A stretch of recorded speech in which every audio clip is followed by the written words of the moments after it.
கிறிஸ்துக்குள் அன்பா இழைக்கப்பட்ட சகோதர சகோதரிகளே, அனைவரும் நம்ம பிதாவு நாமத்தினால நம்ம ரட்சகர் மீட்பரா இருக்கிற இயேசு கிறிஸ்து நாமத்தினால இந்த செய்திக்கு அன்போடு அழைக்கிறோம். அனைவருக்கு வேண்டிய சக்தி, பலன், தெளிந்த புத்தி அவங்களோட பரிசுத்த ஆவினால் அளவில்லாம கொடுத்து இவரை நடக்க முடியாது அன்போட வேண்டிக்கொள்கிறோம். ஸோ இப்போ நம்ம பார்க்கிறோம், நம்ம எந்த சீசன்ல நம்ம இருக்கிறோம்னா பாஸ்ஓவர். ஸோ மெமோரியல் சீசன்ல நம்ம அனைவரும் இருக்கிறோம். ஸோ அதுக்கு நிறைய நாள் நுண்டி நம்ம கடந்த ஜனவரி மாசத்து நுண்டி நம்ம அதுக்கான பாட்டங்கள் அதான படிப்பு நம்ம பார்த்துட்டே வரும். வரப்போறா ஏப்ரல் 21 நம்ம கர்த்தரோட போஜனத்திலும் பங்கெடுக்கிறதுக்கு.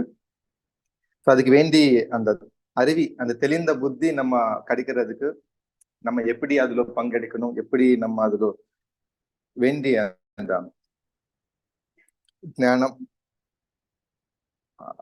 தகுதியோட நம்ம அதுல பார்ட்டிசிபேட் ஆகணும் அப்படி நம்ம தெரிஞ்சுக்கிறோம். என்னன்னா அபாத்திரமா போஜனம் பண்ணிட்டு அது நமக்கு சாபமாகும் நமக்கு வச்சனமே நமக்கு பேரா சொல்றது.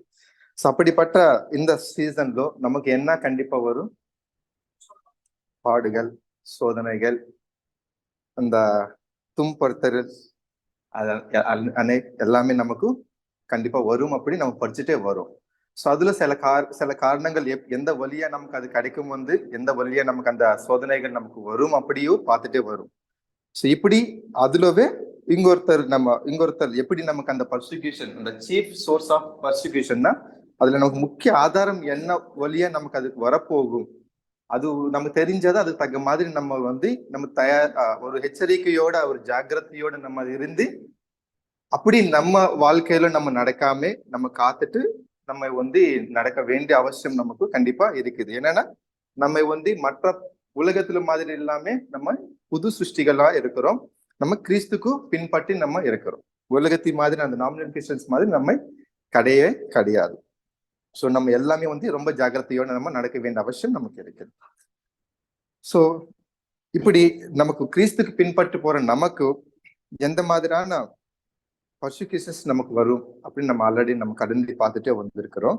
இப்படி நம்ம விசுவாசத்துக்கு நம்ம உலகத்துல நம்ம என்னென்ன பெற்றுக்கொள்ள போக முடியும் அப்படி கேள்வி கேட்டு என்ன சொல்லலாம்?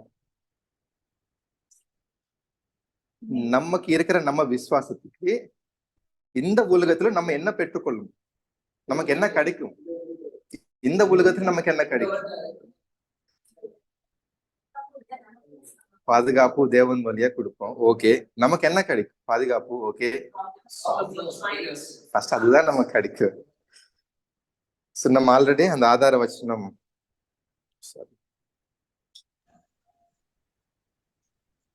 ஆதார வச்சனம் ஒரு தடவை நம்ம பார்க்கலாம். 2 கொரிந்தியர் 11:26 அநேக தரம் பிரயாணம் பண்ணினேன், ஆறுகளால் வந்த மோசங்களிலும் கல்லரால் வந்த மோசங்களிலும் என் சுய ஜனங்களால் வந்த மோசங்களிலும் அந்நிய ஜனங்களால் வந்த மோசங்களிலும் பட்டணங்களில் உண்டான மோசங்களிலும் வனாந்திரத்தில் உண்டான மோசங்களிலும் சமுத்திரத்தில் உண்டான மோசங்களிலும்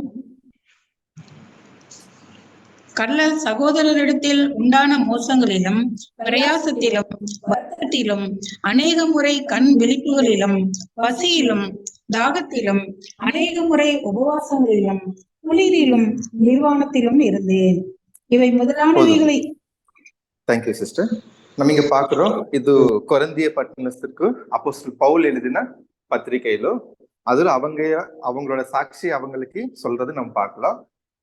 இப்படி விவிதமான விஷயங்கள்ல அப்போஸ்தலன் பவுல் துன்பப்படுறது அவங்க சொல்றாங்க. அநேக பிரயாணங்கள்ல நிறைய அவங்களோட பாடுகள் எப்படி எப்படி அவங்களுக்கு கிடைக்கணுமோ அப்படி எல்லா விவிதமான எல்லா சூழ்நிலை அவங்களுக்கு அந்த பாடுகள் வந்தது நம்ம பாக்குறோம்.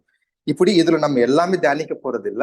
இந்த கடைசியில பார்த்தா அந்த ஃபால்ஸ் பிரதரன், கல்லான சகோதரர்கள் நடுமுல வர சகோதரர்கள், பிரச்சனைகள், அவங்க மூலமா வர பிரச்சனைகள் பத்தி தான் நம்ம பார்க்கிறோம். ஸோ இன்னைக்கு டோட்டலா நம்ம பார்க்க போற அந்த சீஃப் சோர்ஸ் ஆஃப் பர்சிக்யூஷன் என்னன்னா கல்லான சகோதரர்கள் வழியா நமக்கு கிடைக்க போற சோதனைகள்.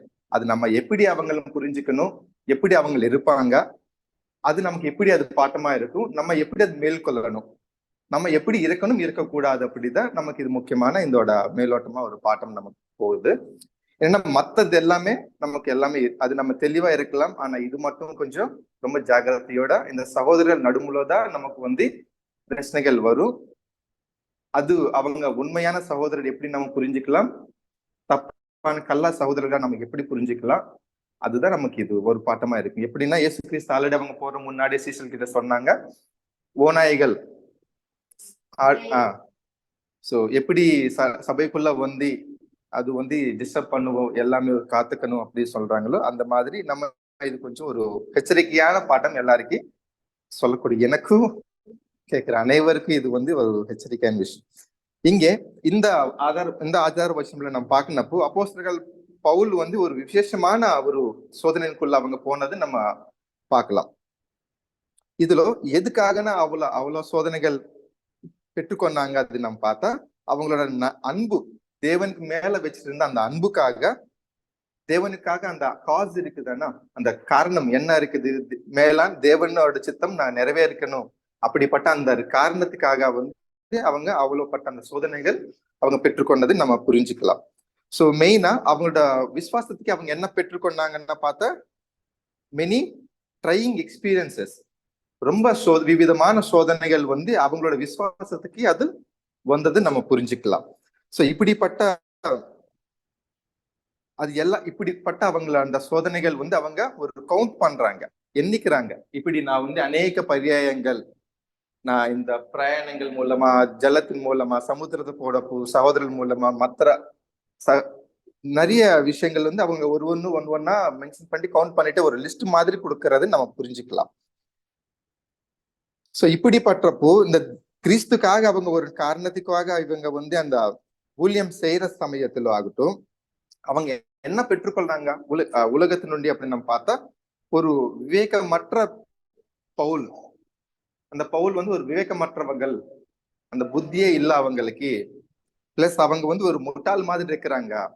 ஏன்னா தேவனுக்கு ஊழியம் செய்யற டைம்ல மற்றவங்கள் அங்கிருந்து அந்த யூதர்கள் ஆகட்டும் மற்ற ஜனங்கள் ஆகட்டும் அவங்களுக்கு என்ன பேர் கொடுத்திருக்காங்கன்னா புத்தி இல்ல, அந்த முட்டாள் மாதிரி நம்ம இதை சொல்லணும்னா அப்படிப்பட்ட ஆளு. நம்ம அது லாஸ்ட் நம்ம பார்த்தோம் அப்போஸ்தலர் காரியங்கள் நம்ம யூதர்கள் வந்து ஃபீலெக்ஸ் கிட்டவோ ஃபீஸ்து கிட்டவோ அவங்க நியாயம் தீர்க்கிற டைம்ல அந்த நியாயபதிகள் எப்படி அவங்களுக்கு சொல்றது நம்ம புரிஞ்சுக்கலாம். அது சோ அவங்களோட ஊழியம் அவங்களுக்கு என்னென்ன இங்க பெற்றுக்கொள்ள முடியுது நம்ம அப்படி பார்த்தா அவங்களுக்கு வந்து ரொம்ப கொடுகள் ஒரு ஸ்ட்ரைப்ஸ் வந்து அவங்களுக்கு கிடைச்சிச்சு. அவங்களுக்கு ரொம்ப கசை அடிகள் அவங்க பெற்றுக்கொண்டாங்க. அவங்க வந்து சமாதானத்தை அவங்க வந்து டிஸ்டர்ப் பண்றாங்க, டிஸ்டர்பன்ஸ் அந்த சமாதானையே அவங்க இழக்கிறாங்க அப்படி நம்ம அப்போஸ்தலர்களோ அது பார்த்தோம். ஆனா நிஜமாவே அவங்க வந்து அந்த சமாதானம் டிஸ்டர்ப் பண்றாங்கன்னு அப்படி பார்த்தா கண்டிப்பா இல்ல. ஆனா யார் யாரு இவங்களோட பிரீச்சிங் போதனைகள் தப்பா புரிஞ்சுக்கிறாங்களோ, இவங்களுக்கு அகைனஸ்டா இருக்கிறாங்களோ, அவங்களுக்கு எல்லாரும் வந்து அவங்க ஒரு சலசலுப்பு அவங்க மேல் வச்சிருக்காங்க. வச்சுட்டு அந்த அசமாதானமே இல்லாம பண்றாங்க, பவுல் இப்படி ப்ரீச் பண்றாங்க அப்படி அவங்களோட சலசலுப்பு இவங்க அந்த பிளேம் பண்றாங்க அவங்க மேல, தவிர அவங்க நிஜமாவே அப்படி எதுவுமே செய்யறது நம்ம பார்க்கலாம். சோ எப்படின்னா அவங்க எதுக்கு அப்படி அவங்களோட அந்த சகோதரர் நடுவுலவே அவங்களுக்கு வந்து அந்த சலசலப்பு வந்துச்சுன்னா பார்க்கலாம். அவங்களுக்கு ஒரு மரியாதை இல்லாம அவங்களும் செய்யணும், அவங்களுக்கு அவங்களோட சேவை அந்த தேவனுக்காக பண்ற அந்த ஊழியம் வந்து வந்து தடை பண்ணணும். தடை பண்ணி அவங்களோட சுயம் என்ன இருக்குதோ அந்த பவுலுக்கு எதிரியில இருக்கிற அவங்களோட சுயம் என்ன இருக்குதோ அது அவங்க மூலியமா நிறைவேற்றணும். அப்படிதான் அவங்களோட இன்டென்ஷனா. ஏன்னா இவங்களையும் தப்பா ப்ரொஜெக்ட் பண்றது நம்ம புரிஞ்சுக்கலாம். இப்படிப்பட்ட இந்த ரொம்ப கசப்பான சோதனைகள் நமக்கு கிடைச்சினப்போ நம்ம என்ன செய்யணும்? இப்படி பார்த்தோம் பவுலுக்கு நிறைய விதமான சோதனைகள் கிடைச்சிச்சு. நமக்கு அது கண்டிப்பா அதுல எல்லாமே வராம இருந்தாலும் சிலது கண்டிப்பா நமக்கு வந்து வர வாய்ப்பு அதிகமா இருக்கும். கண்டிப்பா வந்தே ஆகணும். வந்தே ஆகுனாதான் அது நியூ கிரியேஷன் வந்து அது அந்த பலிக்க முடியும். சோ இப்படிப்பட்ட அந்த சோதனைகள்ல அந்த கசப்பான சோதனைகளை நம்ம என்ன செய்யணும், நம்ம எப்படி இருக்கணும்? ஆண்டனி பிரதர் என்ன செய்யலாம்? கேள்வி இருக்குது பிரதர், கேள்விகள் இருக்குது. விசுவாசத்தோட ஜெபத்துல இருக்கலாம். அப்புறம் கண்டிப்பா. இப்ப எப்படி நம்ம அப்போஸ்தலர்கள் பவுல் அந்த கசப்பான சோதனைகள்ல அவங்க ரொம்ப சந்தோஷப்படுறாங்க, ஏத்துக்கொள்றாங்க. அது சந்தோஷமா அது பெற்றுக்கொள்ளணும், வாங்கணும். அதுதான் நம்மளோட ப்ரிவிலேஜ். நமக்கு அதுதான் ஸ்லாக்கியம் தானே. என்னன்னா கிறிஸ்துக்குள்ள அந்த குறைவா இருந்த அந்த பாடுகளுக்குள்ளதான் நம்ம வந்து அந்த பெற்றுக்கொள்ள போறோம். அவங்களோட அந்த பாடுகள் பெற்றுக்கொண்டாதான் நம்ம வந்து அவங்களோட ராஜ்யம் ஆளுகை செய்ய முடியும். அந்த பாடுகளுக்கே நம்ம வரலன்னா நம்ம எதுவுமே அந்த தகுதியே நமக்கு வராது, இருக்காது. சோ அதனால அந்த பாடுகளை நம்ம வந்து அது சந்தோஷமா நம்ம ஏத்துக்கன்னு நம்ம வந்து முன்னாடி போக வேண்டிய அவசியம் இருக்குது. இங்கே நம்ம அப்போஸ்தலர்கள் பவுல் வந்து நமக்கு ரொம்ப அவங்களோட சோதனைகள், அவங்களோட பாடுகள் நமக்கு சொல்றாங்க. அதுல ஒரு கவுண்ட் வேற சொன்னாங்க. அவங்க என்னன்னா ஒரு 5 தடவை வந்து அவங்க இந்த அடி, சாவுக்கடி அவங்க பெற்றுக்கொள்ளாங்க. எப்படின்னா இயேசு கிறிஸ்து எப்படி 1 தவிர 40 அவங்க பெற்றுக்கொண்டாங்கோ அப்படி 5 தடவை நம்ம புரிஞ்சுக்கலாம். இயேசு கிறிஸ்துக்கு ஒரு தடவை தான் அவங்க அந்த சாவுக்கடை வந்து பெற்றுக்கொண்டாங்க. 39 டைம்ஸ். ஒரு டைம் அப்படின்னா 39 into 5 டைம்ஸ் எவ்வளவு அந்த சாவுக்கடி அவங்க பெற்றுக்கொண்டாங்க நம்ம புரிஞ்சுக்கலாம். அது ரோமன்ஸ் அந்த ஸ்லெட்ஜ் இருக்கும், அது எப்படி 5 தடவை அவங்க 39 மாதிரி போட்டுக்கொண்டதை நம்ம யோசிக்கணும். எதுக்காக? ஊழியத்துக்காக, அந்த அவங்களோட மேலான லக்கத்துக்காக. அப்படியே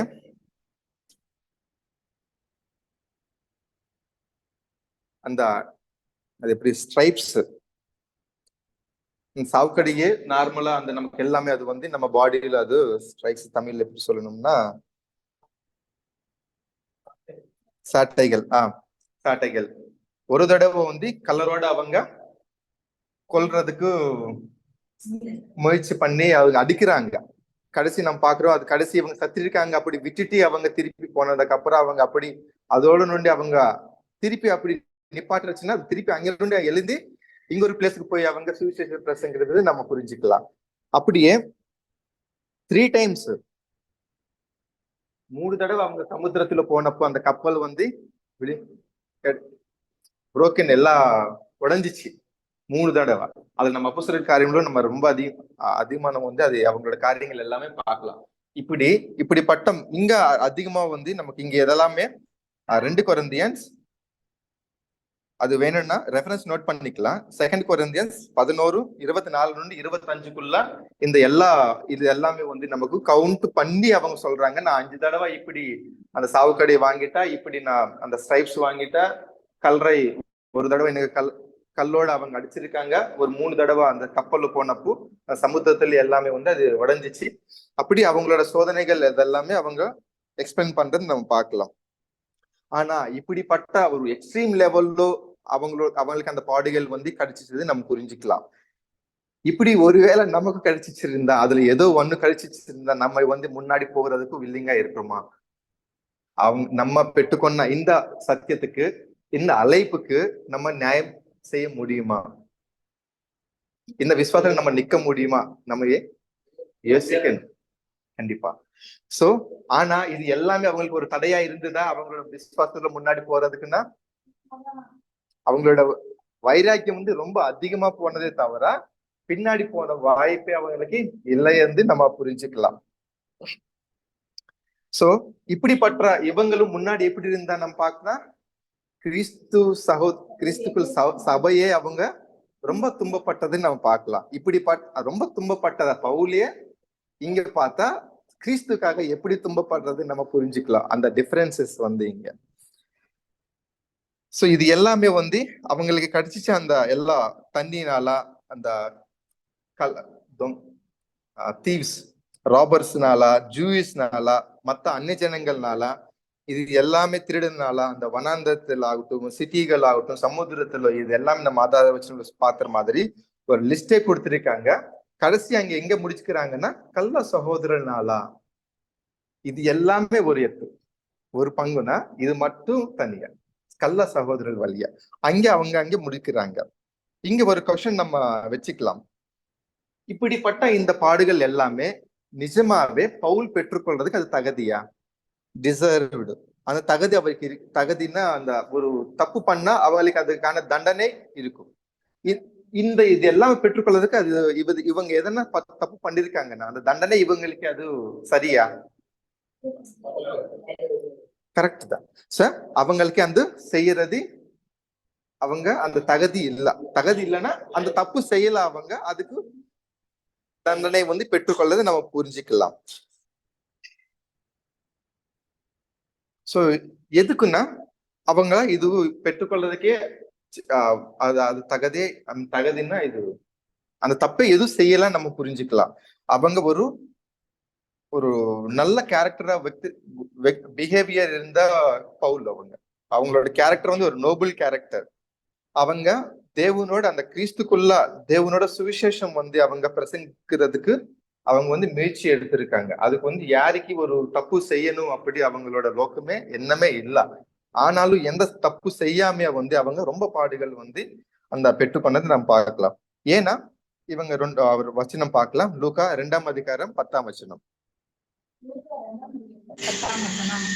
தேவனுடன் அவர்களை நோக்கி பயப்படாதிருங்கள், இதோ எல்லா ஜனத்துக்கும் மிகுந்த சந்தோஷத்தை உண்டாக்கும் நற்செய்தியை உங்களுக்கு அறிவிக்கிறேன். அந்த நற்செய்தி உலகம் எல்லாம் பிரசங்கிறதுக்காக தான் இவங்க அந்த பாடுகள் அந்த நற்செய்திக்காக தான் இவங்க பெற்றுக்கொண்டது நம்ம புரிஞ்சுக்கலாம். அடுத்த கொஸ்டின், இது எல்லாமே ஒரு பனிஷ்மெண்ட், ஒரு தண்டனை கிடையாது அப்படின்னு நம்ம பார்த்தோம். கரெக்ட் தானே? மாதிரி என்ன இது? சோதனை.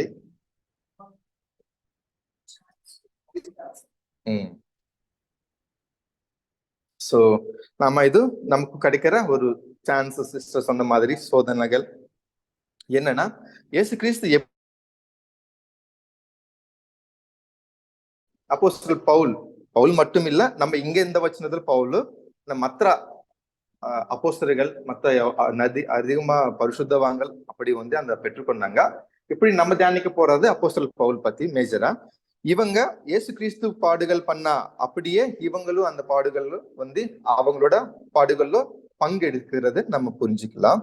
இப்படி அவங்களோட அந்த லாயல்டி தேவனுக்கு கீழ்ப்படுதல் எப்படி இருக்கிறதுன்னா இங்கதான் நம்ம புரிஞ்சுக்கலாம். பவுல் எப்படி தேவனுக்கு கீழ்ப்படி அவங்களோட முழுசா தேவனுக்கு எப்படி ஒப்பு கொடுத்தது புரிஞ்சுக்கலாம். அப்படியே ரொம்ப ஆப்போசிட்டா யாருக்கு இருக்கிறாங்க? சாட்டானிக்கு ரொம்ப தலைவலி தானே இது எல்லாமே நடக்கிறது. அதுனா நம்ம எப்படி புரிஞ்சுக்கலாம்னா சீக்கட்டி, டார்க்னஸ், இருட்டுக்கு இவங்க ரொம்ப அதிகமா அப்போசிஷனா இவங்க நம்ம பார்க்கலாம். எப்படி இயேசு கிறிஸ்து அவங்க ஊழியம் செய்யற டைம்ல பார்த்தா சாத்தான் எப்படி அவங்க சோதிக்கிறாங்களோ அப்படியே இவங்களையும் சோதிக்கிறது நம்ம புரிஞ்சுக்கலாம்.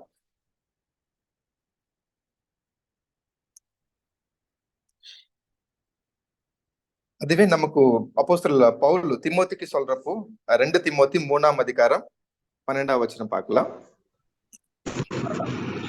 2 தீமோத்தி 3ஆம் அதிகாரம் 12ஆம் அன்றையும் கிறிஸ்து இயேசுக்குள் தேவ பக்தியாய் நடக்க மனதாய் இருக்கிற யாவரும் துன்பப்படுவார்கள்.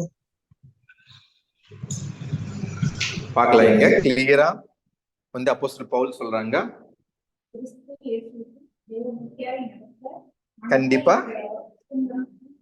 நடக்கிறவங்களுக்கு மட்டும் இல்ல, அந்த எண்ணமே நமக்குள்ள வந்தாச்சுன்னு நமக்கு அந்த துன்பங்கள், அந்த இனிஷியேஷனே நம்ம மைண்ட் நான் கிறிஸ்துக்கு பின்பற்றி நான் நடக்குவேன், நான் நடுப்பேன், அப்படி அந்த ஆலோசனை அந்த தாட்டே நம்ம டிசிஷன் எடுத்துட்டோம்னா கண்டிப்பா இந்த சோதனை அப்படி நம்ம நடக்கிறப்போ இங்க எவ்வளவு வரும். அந்த தாட்டே நமக்கு வந்தாச்சுன்னா ரொம்ப அந்த துன்பங்கள் கண்டிப்பா நமக்கு வந்தே ஆகும். நடந்துச்சுன்னா ரொம்ப அதிகமா ஆகும். சோ இப்படி அந்த அந்த இருட்டுக்கு இந்த வெளிச்சம் பிடிக்காது, அது அந்த பங்கே இல்லாம இருக்கும். இப்படி இது எல்லாமே அந்த பவுல் அவங்களோட அந்த பாடுகள் எல்லாமே தேவனுக்கு அந்த கீழ்ப்படிதாகட்டும் அந்த வைராக்கியம் காமிக்கிறது அப்படியே ரொம்ப ஆப்போசிட்டா சாட்டானிக்கு இருக்கிறது நம்ம புரிஞ்சுக்கலாம். எப்படி அது இயேசு கிறிஸ்து அது பெற்றுக்கொண்டாங்களோ அப்படியே பவுல் மற்றும் இல்லாம மத்த அனைத்து இந்த சர்ச் கிளாஸ்க்கு வந்த அனைவரும் இந்த சோதனைக்குள்ள வர்றது ரீசனே இதுதான்.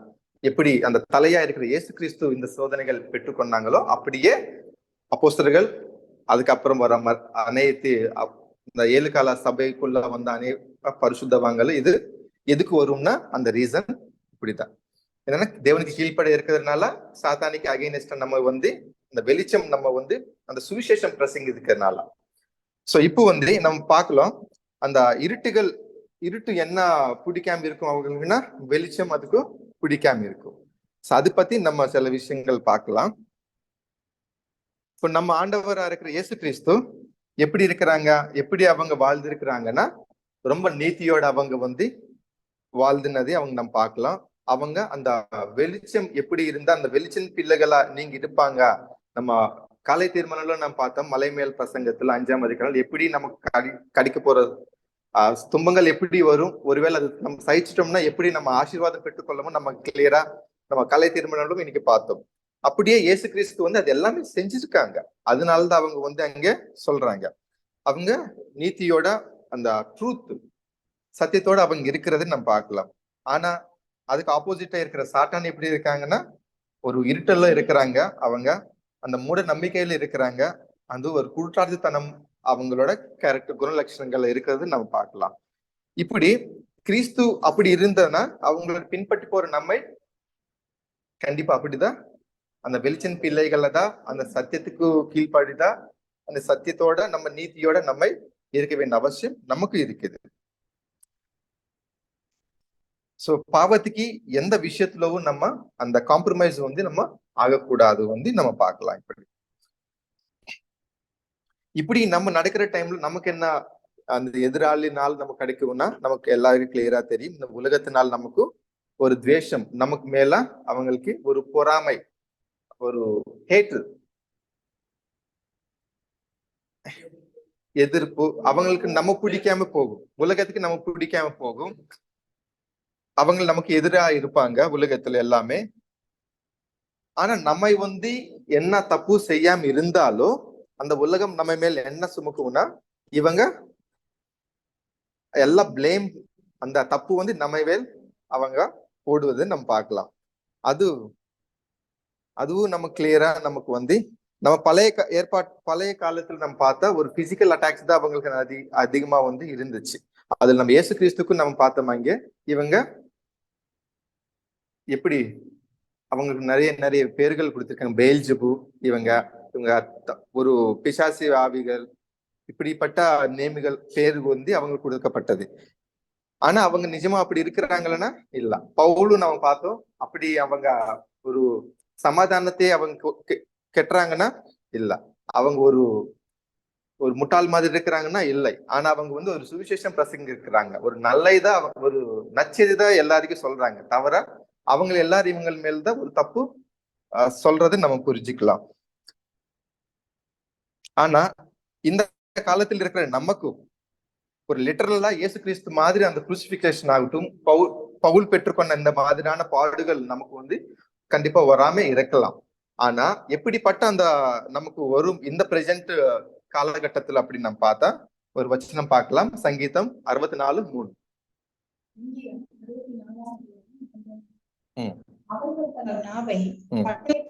கூர்மையாக்கி சோ இப்போ நம்ம கண்டினியூ வேணுங்க. சரி, ஓகே. அவங்களோட பட்டயத்தினால் அவங்களோட நமக்கு அந்த பாடுகள் ஒரு தப்பா நம்ம பார்த்தோம். நம்ம நல்லது செஞ்சினாலும் அது நமக்கு ஒரு ஃபால்ஸா நமக்கு ஒரு பிளேம்ஸ் நம்ம மேல சுமக்குவாங்க. சோ இந்த காலகட்டத்துல நமக்கு இப்படிதான் அவங்க யாருன்னா உலகம் நமக்கு எதிராளி இருந்தா ஈவன் நாமினல் கிறிஸ்டியன்ஸ் ஆகட்டும், இப்படி இருக்கிறப்போ இப்படிதான் நம்ம மேல அவங்க ஒரு அந்த குற்றச்சாட்டுகள் அந்த சோதனைகள் நமக்கு ஃபேஸ் பண்ண வேண்டிய அவசியம் வரும். இப்படி நிஜமாவே நம்ம பார்த்தா நம்ம புரிஞ்சுக்கலாம். இப்போ இல்ல இந்த மாதிரி யாரு அவங்களோட வாயினால நம்ம தூசிக்கிறாங்க அந்த சான்ஸே இல்ல. டைம் எல்லாம் அப்போ 2000 வருஷம் முன்னாடி நடந்துச்சு. இப்போ ரொம்ப டெவலப் ஆயிட்டு இருக்காங்க எல்லாமே. யாரு மெயினா நம்ம பிஷப்ஸ் ஆகட்டும், போப்பு, நம்ம ப்ரீச்சர்ஸ், யார் யார் அது அந்த ரெஸ்பெக்ட் அந்த டினாமினேஷன் அந்த தகுதியில இருக்கிறாங்களோ அவங்க எல்லாம் ரொம்ப கௌரவமா ஒரு ரெப்யூட்டடா ஒரு நல்ல பொசிஷன்ல இருக்கிறாங்க, ஒரு நல்ல ஒரு ரெஸ்பெக்டோட அவங்க இருக்கிறாங்க. சோ இருக்கிறதுனால நம்ம கண்டிப்பா இப்படி அவங்களோட நாவை நாள் அவங்க வந்து நமக்கு அப்படி நமக்கு செய்ய மாட்டாங்க அப்படின்னு நம்ம நினைக்கலாம். புரியுதா கேள்வி? ரொம்ப டெவலப் ஆயிடுச்சு இப்போ மனிதர், அவங்க டெவலப்மெண்ட் நிறைய வந்துச்சுனால இப்படி அவங்க செய்ய மாட்டாங்க.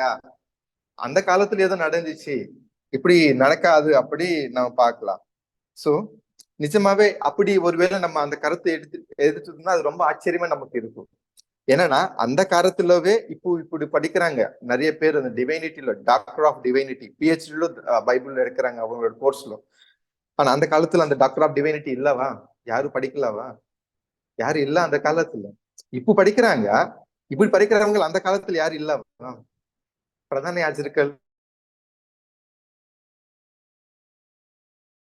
யாச்சர்கள் அவங்க என்ன பண்றாங்க? இவங்க பண்ற வேலை அப்போ அவங்களும் இந்த நீதி பாறைகள், அந்த அவங்களும் லாயர்ஸ் இருக்கிறாங்க, வேத பண்டிதர் பாரங்கள், அவங்க எல்லாரும் அதுலதான் நியாயசாஸ்திரிகள்.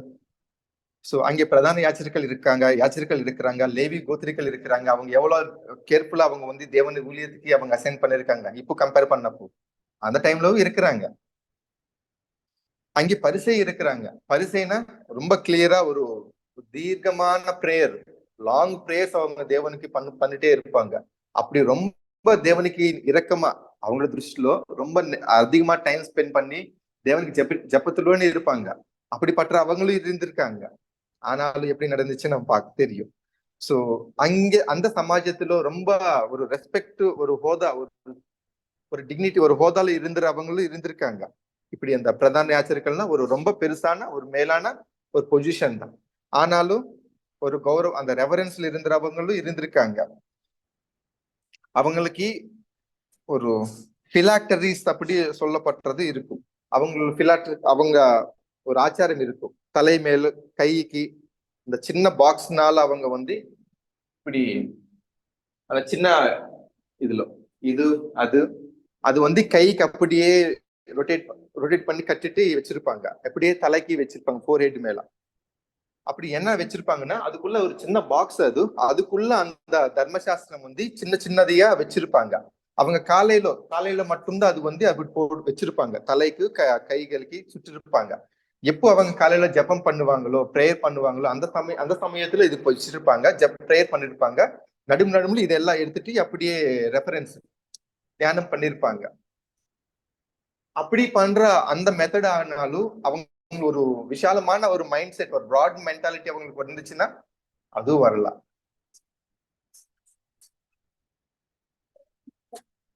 சிஸ்டர் யூதர்கள் பட்டிருப்போம். ஆமா, கண்டிப்பா பண்றாங்க. இப்படி நிறைய விஷயங்கள் அந்த டைம்லவும் இருந்துச்சு. ஆனாலும் அது எதுவுமே இப்போ எப்படி நம்ம நினைக்கிறோம், டைம் சேஞ்ச் ஆயிடுச்சு, காலமே எல்லாமே ரொம்ப டெவலப் ஆயிடுச்சு, நமக்கு இந்த சுச்சுவேஷன் இப்படி நடக்காது அப்படின்னா அந்த சுச்சுவேஷன்ல அப்படிதான் நிறைய பேர் அப்படிதான் இருந்திருக்காங்க. ஆனாலும் இயேசு கிறிஸ்துக்கும் மற்ற அப்போஸ்தலர்களுக்கும் அந்த மாதிரி நடந்துச்சு. அந்த அந்த அவங்களோட வாய்கள்னால நிறைய தப்பான விஷயங்கள் வந்து அந்த பெயர்கள் கொடுத்திருக்கிறத நம்ம பார்க்கலாம். கண்டிப்பா இப்போ இந்த காலத்துல நமக்கு அது கண்டிப்பா கொடுப்பாங்க. இப்படிப்பட்ட அந்த ரொம்ப ரெஸ்பெக்டட் ஃபுல்லான ஒரு போப் இருக்கிறாங்க அப்படின்னா கண்டிப்பா அவங்க வாயினால வந்து நமக்கு தூஷணம் தான் வரும், வந்தே ஆகும். அதுக்கு கிளியரா நம்ம வந்து இங்க 1 கொரிந்தியர் 4ஆம் அதிகாரம் 13ஆம் வசனம் பார்க்கலாம். 1 கொரிந்தியர் 13ஆம் வசனம். தூசிக்கப்பட்டு வேண்டிக் கொள்கிறோம், இந்நாள் வரைக்கும் உலகத்தின் குப்பையை போலவும் எல்லாரும் துடைத்து போடுகிற அழுக்கை போலவும் ஆனோம். என்னென்ன அவங்க ப்ரீச் பண்றாங்களோ அது மூலமா தான் அவங்களுக்கு அப்படி மற்ற ஜனங்கள் என்னது நம்ம புரிஞ்சுக்கலாம். இப்போ நம்ம பார்க்கலாம். நம்ம இந்த சத்தியம் சொல்றோம், இந்த பப்ளிக் ஹார்வெஸ்ட் மீட்டிங்ஸ் நம்ம நடக்கிறோம்னா இந்த பைபிள் ஸ்டூடெண்ட்ஸ் ஒருவேளை தெரிஞ்சுன்னா இமிடியட்ல என்ன ரெஸ்பாண்ட் ஆகுறாங்க? ஓநாய்கள் வந்திருக்காங்க, எச்சரிக்கையா இருங்கள், நிறைய விஷயங்கள், கள்ள சகோதரர்கள் வந்திருக்காங்க, ரொம்ப எச்சரிக்கையா இருங்கள், இப்படி நிறைய விஷயங்கள் நம்ம இப்போ அந்த ஹார்வெஸ்ட்ல நம்ம பார்க்கலாம். சோ அப்படி என்ன நடக்கிறதோ இப்போ கண்டிப்பா அதே நடக்கிறது நம்ம புரிஞ்சுக்கலாம். சோ அதனால நம்ம சொல்ற இந்த சத்தியத்துக்காக எப்படி அப்போஸ்தலர்கள் அந்த சுச்சுவேஷன்ல அவங்க அந்த உண்மையோட சத்தியம் சொல்லி அவங்க எப்படி என்னாங்க மத்த ஜனங்கள் அப்படி அந்த அப்போஸ்தலர்களும் இயேசு கிறிஸ்துவும் அப்படி என்ன இருக்காங்க. இப்போ நம்ம சொல்றப்ப கண்டிப்பா அப்படி சோ நமக்கு எக்ஸப்ஷன் இருக்குமானா கண்டிப்பா இருக்காது. இப்போ நம்ம ஆல்ரெடி ஃபேஸ் பண்றோம். நிறைய ஊழியம் செய்யற சகோதரர்கள் வந்து அதெல்லாம் நிறைய ஃபேஸ் பண்ணிட்டே இருக்கிறாங்க. ஓநாயகம் வந்திருக்காங்க, நீங்க எச்சரிக்கை இருங்க, கள்ள உபதேசி, அதே ஜெகோவா விட்னஸ் அப்படி சொல்றாங்க. நிறைய விஷயங்கள் நம்ம ஃபேஸ் பண்றது நம்ம புரிஞ்சுக்கலாம். ஆனா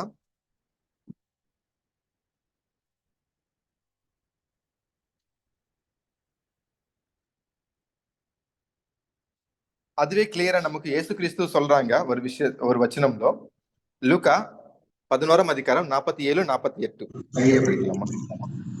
லூக்கா 11ஆம் அதிகாரம் 47, 48 வசனம். உங்களுக்கு ஐயோ, உங்கள் பிதாக்கள் கொலை செய்த தீர்க்கதரிசிகளுக்கு கல்லறைகளை கட்டுகிறீர்கள். ஆகையால் உங்கள் பிதாக்களுடைய கிரியைகளுக்கு நீங்களும் உடன்பட்டவர்கள் என்று சாட்சியிடுகிறீர்கள். எப்படி என்றால், உங்கள் பிதாக்கள் அவர்களை கொலை செய்தார்கள், நீங்களோ அவர்களுக்கு கல்லறைகளை கட்டுகிறீர்கள். நம்ம பிதாக்கள் தான் எப்படி நம்ம புரிஞ்சுக்கலாம்னா அந்த காலத்துல இருந்த அவங்க இப்படி இருந்தவங்க குமாரன் மாதிரி நம்ம இருந்தோம்னா அந்த காலத்துல அந்த பிதாக்கள் எப்படி அந்த தீர்க்கதரிசிகளுக்கு இந்த பரிசுத்தவான்களுக்கு எப்படி இது பண்ணிருக்காங்க, துன்பப்படுத்திருக்காங்களோ இந்த காலத்துல இருந்த அவங்களோட குமாரர்களா இருந்த மற்ற ஜனங்கள் நாமினல் கிறிஸ்டியன்ஸ் எப்படி இந்த காலத்துல இருந்த பரிசுத்தவான்களுக்கு பண்ணுவாங்கன்னா அந்த கலரையில் வந்து அவங்களோட பிதாக்கள் எப்படி பண்றாங்களோ அப்படிதான் பண்றாங்க. அதுல என்ன மாற்றமே இல்ல. ஆனா அந்த வழி கொஞ்சம் டிஃபரன்ஸ் இருக்கு, அந்த மெத்தடு கொஞ்சம் டிஃபரன்ஸ் இருக்கு. அந்த டைம்ல பண்ணது அந்த மெத்தடு வேற, இந்த டைம்ல பண்றது நமக்கு கொஞ்சம் வேற இருக்கு. தவிர வேலை எல்லாமே ஒண்ணுதான். சோ கடைசியை நாம் பார்த்தோம், அவங்க வந்து அவங்க பண்ண அந்த பவுல் பெற்றுக்கொண்ட அந்த பாடுகள்ல கடைசி கள்ள சகோதரனால பெற்றுக்கொண்டு பார்க்கும் நம்ம புரிஞ்சுக்கலாம். இது வந்து கேட்கறதுக்கு ரொம்ப ஒரு ஆச்சரியமா இருக்கும், ரொம்ப கஷ்டமா இருக்கும். நம்ம சகோதரர்கள் நடுமுலோ கள்ள சகோதரர்களா இருக்கிறாங்க, அவங்க மூலம் நமக்கு பாடுகள் வருது, சோதனைகள் வருது அப்படின்னா சில விஷயங்களும் ஒரு ஆச்சரியமா இருக்கும். நம்ம பைபிள் ஸ்டூடெண்ட்லோ அப்படி இருக்கிறாங்கவா அப்படி ஒரு கேள்வி வரும், ஆச்சரியமா. ஒருவேளை தெரிஞ்சா ரொம்ப கஷ்டமா அது நமக்கு இருக்கும். அப்படியா, இப்படிப்பட்ட சகோதரர்களும் நமக்கு இருக்கிறாங்கவா அப்படியோட பயமும் ஒரு கஷ்டமும் நமக்கு இருக்கு. சோ இப்போ நமக்கு வர இந்த சோதனைகள் அந்த மற்ற அன்ன ஜனங்கள்னால ஆகட்டும், உலகத்தினால ஆகட்டும், நமக்கு வந்தாலும் வந்து நமக்கு அது ஒரு பெரிய விஷயமா நமக்கு இருக்காது. ஆனா கள்ள சகோதரர்கள் நம்ம சகோதரர்கள் நடுவுலவே நமக்கு ஒரு பேச்சு நமக்கு கிடைச்சிச்சு. நீங்க நம்ம பண்ற சேவை நம்ம தேவனுக்கே ரொம்ப ஊழியம் ஒரு சகோதரர் செய்யறாங்க, இங்க ஒரு சகோதரர் வந்து ஏன் அவங்க செய்யணுமா, அவங்க மட்டும் செய்யணுமா, நானும் போய் நானும் செய்ய முடியும் தானா. அவங்க செய்யற அந்த ஊழியத்தை வந்து பவுல் பார்க்கலாம், அந்த சமயத்துல அவங்க ரொம்ப ஊழியம் வந்து செய்யறது நான் பார்க்கலாம். ஆனா மத்த அவங்களோட இருந்த சகோதரர்கள் அவங்களுக்கு என்கரேஜா பண்ணிருப்பாங்கன்னா சில பேர் வந்து ஆப்போசிட்டா இருந்திருக்கலாம், கண்டிப்பா இருக்கும். சோ அப்படிப்பட்ட அந்த சகோதரர்கள் அவங்க செய்யறது தேவனுக்கு நன்மை தான் நம்ம சொல்லணும். ஐயோ பல சகோதரர்கள் ரொம்ப வைராக்கியமோட தேவனோட ஊழியம் செய்யறாங்க, அவங்களுக்காக நம்ம இங்க ஜெபம் பண்ணி அவங்க ரொம்ப வைராக்கியமோட தேவனோட அந்த நற்செய்தி பிரசங்கிக்கணும், அப்படியா நம்ம உதவியா செய்யணும். தவிர அப்படி பிரதர்ஸ் பண்றாங்கவே அப்படி நம்ம வந்து அது ஒரு பாக்கியமா நம்ம பார்க்காம ஒரு நெகட்டிவா நம்ம பார்த்தா நமக்கு எப்படி இருக்கும். சோ இதுவே நமக்கு வந்து இயேசு கிறிஸ்து நமக்கு அந்த காலத்துல சொன்னாங்க. மத்தேயு 10ஆம் அதிகாரம் 36ஆம் வசனம். மத்தேயு 10ஆம் அதிகாரம் 36ஆம் வசனம். ஒரு மனுஷனுக்கு சத்துருக்கள் அவன் வீட்டாரே. யாருக்கு சத்துருக்கள்? அவங்க வீட்டாரே. அவங்க வீட்டாரே, வேற யாரும் இல்ல. இந்த கிறிஸ்து வீட்டுல இருந்தா இந்த பரிசுத்தவான்களுக்குள்ள சத்துருக்கள் யாருன்னா அவங்க வீட்டாருல இருக்கிறான். சோ அந்த சிச்சுவேஷன்ல நம்ம குருவா இருக்கிற இயேசு கிறிஸ்து ஒரு யூதன். சோ யூதன்னால அந்த யூதன் அங்க யூதா தேசத்திலும் அவங்க எல்லாரும் சகோதரர்கள் தான். சோ அப்படிப்பட்ட அந்த சகோதரர்கள் மாம்சத்தினால சகோதரர்கள். சோ ஆனா அவங்க ரொம்ப துவேஷிக்கிறாங்க. அவங்க இயேசு கிறிஸ்து துன்பப்பட்டிருக்காங்க. ஒரு துவேஷம்னா எப்படி சொல்லணும்? துவேஷம் தானே, ஒரு ஹேட்டர். லவ் ஆப்போசிட், பகை பகை பகை. சரி, ஓகே, பகை. சோ அவங்களோட சகோதரர்கள் வந்து இயேசு கிறிஸ்து ஒரு பகையா பார்த்திருக்காங்க. என்ன லோக்கமே இருக்காது, அவங்க என்ன தப்பு செஞ்சிருக்காங்கன்னு எந்த தப்பே செய்யல, ஆனாலும் அவங்க மேல் பகை. இந்த நம்ம பார்க்கலாம், இந்த யாஜர்கள், பிரதான யாஜர்கள் அந்த நல்லதுதான் அவங்க வந்து சொல்றாங்க, ஆனாலும் அவங்க வந்து இவங்க மேல் பகையோடு இருந்து அவங்க எப்படி கொல்லணும் அப்படிதான் அவங்களோட மெயின் லோக்கமே இருந்துச்சு. நம்ம பார்க்கலாம். அப்படி அவங்க வந்து ரொம்ப துன்பப்படுத்திருக்காங்க, ரொம்ப சோதனைகளுக்கு அவங்க கொடுத்தது நம்ம பார்க்கலாம். கடைசி என்ன சொன்னாங்க? இவங்க ஒரு பிசாசியானவர்கள், ஒரு பிச்சி, மதம் வெறி, மதவெறி, மதவெறி, மேடு. அந்த இவங்க வந்து ஒரு பிசாசியானவர்கள், பெயல்செபூ, இவங்க ஒரு வெறித்தனம், ஒரு பூலிஷ் மாதிரி இருக்கிறாங்க. அப்படிப்பட்ட அந்த பேர்கள் அவங்களுக்கு கொடுத்திருக்காங்க. இயேசு கிறிஸ்துயே அந்த கல்லோடு எடிச்சுட்டு வேணா அடிக்கலாம் அப்படியே பார்த்திருக்காங்க நிறைய தடவை. கடைசி அவங்க என்ன செஞ்சிருக்காங்க? குருசிபைய, சிலுவைய அடிச்சிருக்காங்க. நம்ம பார்க்கலாம். ஏன்னா அவங்களோட வீட்டாரு அவங்களே. ஓகே, இப்படி. ஆனா நமக்கு கிளியரா தெரியும் அவங்க யாருக்காக வந்திருக்காங்க. யாருக்காக வந்திருக்காங்க? அவங்களோட ஜனங்களுக்காக தான் வந்திருக்காங்க. இஸ்ரேலுக்காக தானே ஃபர்ஸ்ட் வந்தது. அந்த நியாயப்பிரமாணங்கள் வந்து அது யாரும் சாட்டிஸ்ஃபை பண்ணாம இருக்கிறதுனால, அந்த சாபம் அவள் மேல் இருக்கிறதுனால அவங்க நுண்டி மீக்கணும், மத்த உலகத்தின்னு அந்த பாவத்து நுண்டி மீக்கணும். அப்படிதான் அவங்களோட நோக்கமா இருந்தது. அது வந்து நம்ம யோகான் எழுதுற சுவிசேஷம்ல 10ஆம் அதிகாரம் 20 வச்சனம் 30 வச்சனம் 31ஆம் வச்சனம் படிக்க வேண்டாமா, ஓரளவு சொல்லலாம். அப்படியே 1ஆம் அதிகாரத்துல 11ஆம் வச்சனம்லவும் நம்ம பார்க்கலாம். அந்த ரெஃபரன்சஸ்ல அவங்களுக்கு வந்து அவங்க சொந்த ஜனங்களான இஸ்ரேலுக்காக தான் அவங்க வந்திருக்காங்க. ஆனா அவங்க ஏத்துக்கலாம், எக்ஸெப்ட் சிறு கூட்டம், அந்த பரிசுத்தவான்கள் செல்ல பேர் மட்டும்தான் தவிர மத்த எல்லாரும் அவங்களையும் ஏத்துக்கலாம். அந்த சிச்சுவேஷன்ல இருந்து அவங்களோட சிஸ்டர்கள் தவிர மற்ற ஜனங்கள் யாரும் இயேசு கிறிஸ்துவை ஏத்துக்கலாம். சோ அப்படியே அதுவே நம்ம அப்போஸ்தலர் பவுலுக்கு நம்ம கம்பேர் பண்ணிக்கலாம். பவுல் வந்து அந்த யூதன் ஜனங்கள்னால அவங்க வந்து சோதனைகள் பெற்றுக்கொண்டது நம்ம பார்க்கலாம். சேம் டைம் நிறைய தடவை எப்படி இயேசு கிறிஸ்துவினை கொல்லணும் அப்படி பார்த்துட்டு இருக்காங்களோ, அப்போஸ்தலர் பவுலும் நிறைய தடவை அந்த யூதர்கள் வந்து கொல்லணும் அப்படி நிறைய தடவை பிளான் பண்ணிருக்காங்க. அப்போஸ்தலர்களை நம்ம ஆல்ரெடி நம்ம படிச்சுட்டோம், நிறைய தடவை அது கொல்றது பிளான் பண்ணிருப்பாங்க. ஆனா ஒரு அட்வான்டேஜ் பவுலுக்கு இருந்துச்சு, இயேசு கிறிஸ்து கடையில. என்னன்னா இயேசு கிறிஸ்து இருந்த டைம்ல அவங்களுக்கு சகோதரலா யாருமே இல்ல. ஆனா இவங்களுக்கு மட்டும் ஒரு கிறிஸ்டியன் பிரதரன்ஸ் இருந்திருக்காங்க. எப்படின்னா பவுல் வந்த சிச்சுவேஷனுக்கு ஆல்ரெடி சர்ச் கிளாஸ் வந்து எஸ்டாப்ளிஷ் ஆயிடுச்சு. அந்த கிறிஸ்டியன்ஸ் அப்படி அந்த அப்போஸ்தலர்கள் அந்த பெந்தெகோஸ்துக்கு அப்புறம் ஒரு 3000 பேர் ஞானஸ்தானம் எடுத்து போறது, அது பின்பற்றி போறது. அதுக்கப்புறம் தான் தமஸ்கு போற வழிதான் பவுல் வந்து சில நாட்களுக்கு அப்புறம் தான் கிறிஸ்து பின்பற்றி போறது நம்ம பார்க்கலாம். அது வரைக்கும் இவங்க நிறைய பேர் அவங்களுக்கு உதவி செய்யறதுக்கு ஒரு அன்பு வந்து கிறிஸ்டியன்ஸ் அன்பு வந்து இவங்களுக்கு கிடைச்சிச்சு. சேம் டைம் ஒரு கிறிஸ்டியன் பிரதர்ஸ், ஒரு பிகாட்டன் ஆஃப் ஹோலி ஸ்பிரிட், ஒரு இண்டிவிஜுவலா ஸ்பிரிச்சுவல் பர்த். இப்போ ஞானஸ்தானம் எடுத்துட்டோம்னா இண்டிவிஜுவலா நம்ம எல்லாமே ஆவியில நம்ம ஜெனிப்பிதல் நமக்கு நம்ம பெற்றுக்கொண்ட மாதிரி. அப்படியே ஒரு fellow members of body of Christ. நம்ம இப்போ இது நான் மட்டும்தான் நான் தனிப்பட்ட ஸ்பிரிச்சுவல் பாண்ட். இப்போ நம்ம இருக்கிறது ஒரு ஃபெலோ மெம்பர்ஸ், அவங்களோட சபை மாதிரி, ஒரு சரீரத்துல அங்கங்கள் மாதிரி ஒரு மெம்பர்ஸா நம்ம இப்போ கூடி இருக்கிறோம். இப்படிப்பட்ட ஸ்லாக்கியம் வந்து பவுலுக்கு கிடைச்சிச்சு. ஆனா இயேசு கிறிஸ்துக்கு யாருமே இல்லை. அது நமக்கு கிளியரா வந்து ஐசையா 63:3 நம்ம பார்க்கலாம். படிக்க முடியும். ஏசாயா 63 63:3.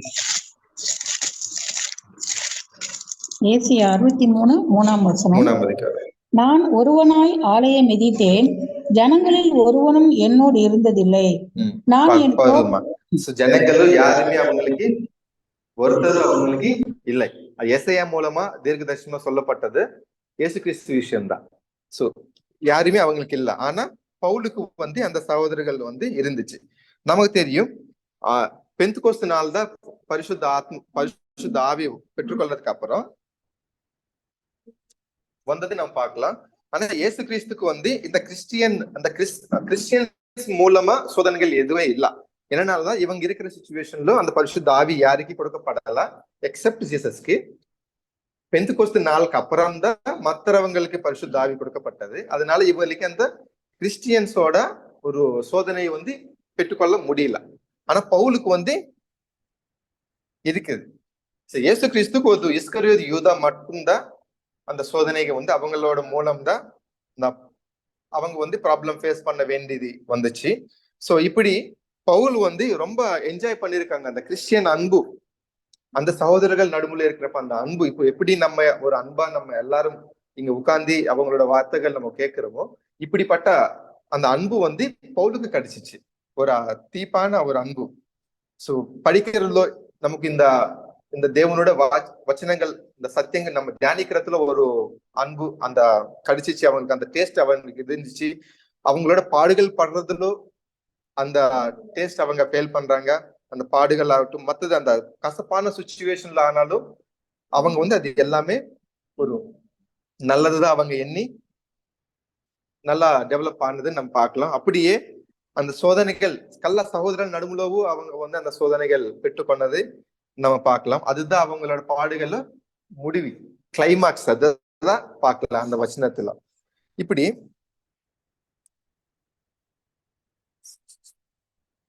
நம்ம பார்க்கலாம். உலகத்தினால் நமக்கு நம்ம வீட்டுல நமக்கு நல்லா உலகத்துல தெரிஞ்சது மாதிரி, நீங்க எனக்கு இப்படி தவறு செஞ்சது நான் யோசிக்கவே முடியல, நீங்க அப்படி பண்றது நான் யோசிக்கலாம். நம்ம ஒரு விஷயம் நம்ம பார்க்கலாம். புரியுதா? இப்போ நம்ம வந்து நானும் ரஞ்சித் பிரதர் ரொம்ப நேசமா ரொம்ப க்ளோஸா இருக்கிறோம். இப்படி சில நானும் பிரதரோ யாரோ ஒண்ணுக்கு ஒரு கெட்டது பண்ணிட்டோம்னா எப்படி இருக்கும் அந்த சிச்சுவேஷன்? நான் எக்ஸ்பெக்டே பண்ணல பிரதர், நான் இப்படி நீங்க அந்த சிச்சுவேஷன்ல மேபி எனக்கு பண்ணது நான் நினைக்கவே இல்லை. சோ மத்தது யாரு என்ன பண்ணிருந்தாலும் அது நம்ம அவ்வளவு பெருசா நமக்கு தெரியாது. நம்ம அட்லீஸ்ட் நம்ம வந்து யோசனை இருக்காது. ஆனா இந்த சிச்சுவேஷன்ல இந்த சகோதர நடுவுல நம்ம ரொம்ப கிட்டமா இருக்கிறோம், ரொம்ப அன்போடு இருக்கிறோம். இந்த சகோதர நடுவுல ஒரு கள்ள சகோதரர் இருந்தா, அவங்கள மூலமா வர சோதனைகள் வந்தா எப்படி அது நம்ம இருக்கும்? ரொம்ப கஷ்டமா இருக்கும். ஏன் அது எப்படி, எதுக்கு நம்ம அதுக்கு அவ்வளவு கஷ்டமா இருக்கும் ஆண்டனி பிரதர்? எதுக்கு நம்ம அந்த கள்ள சகோதரனால நமக்கு அந்த கஷ்டம் ரொம்ப அதிகமா இருக்கும்?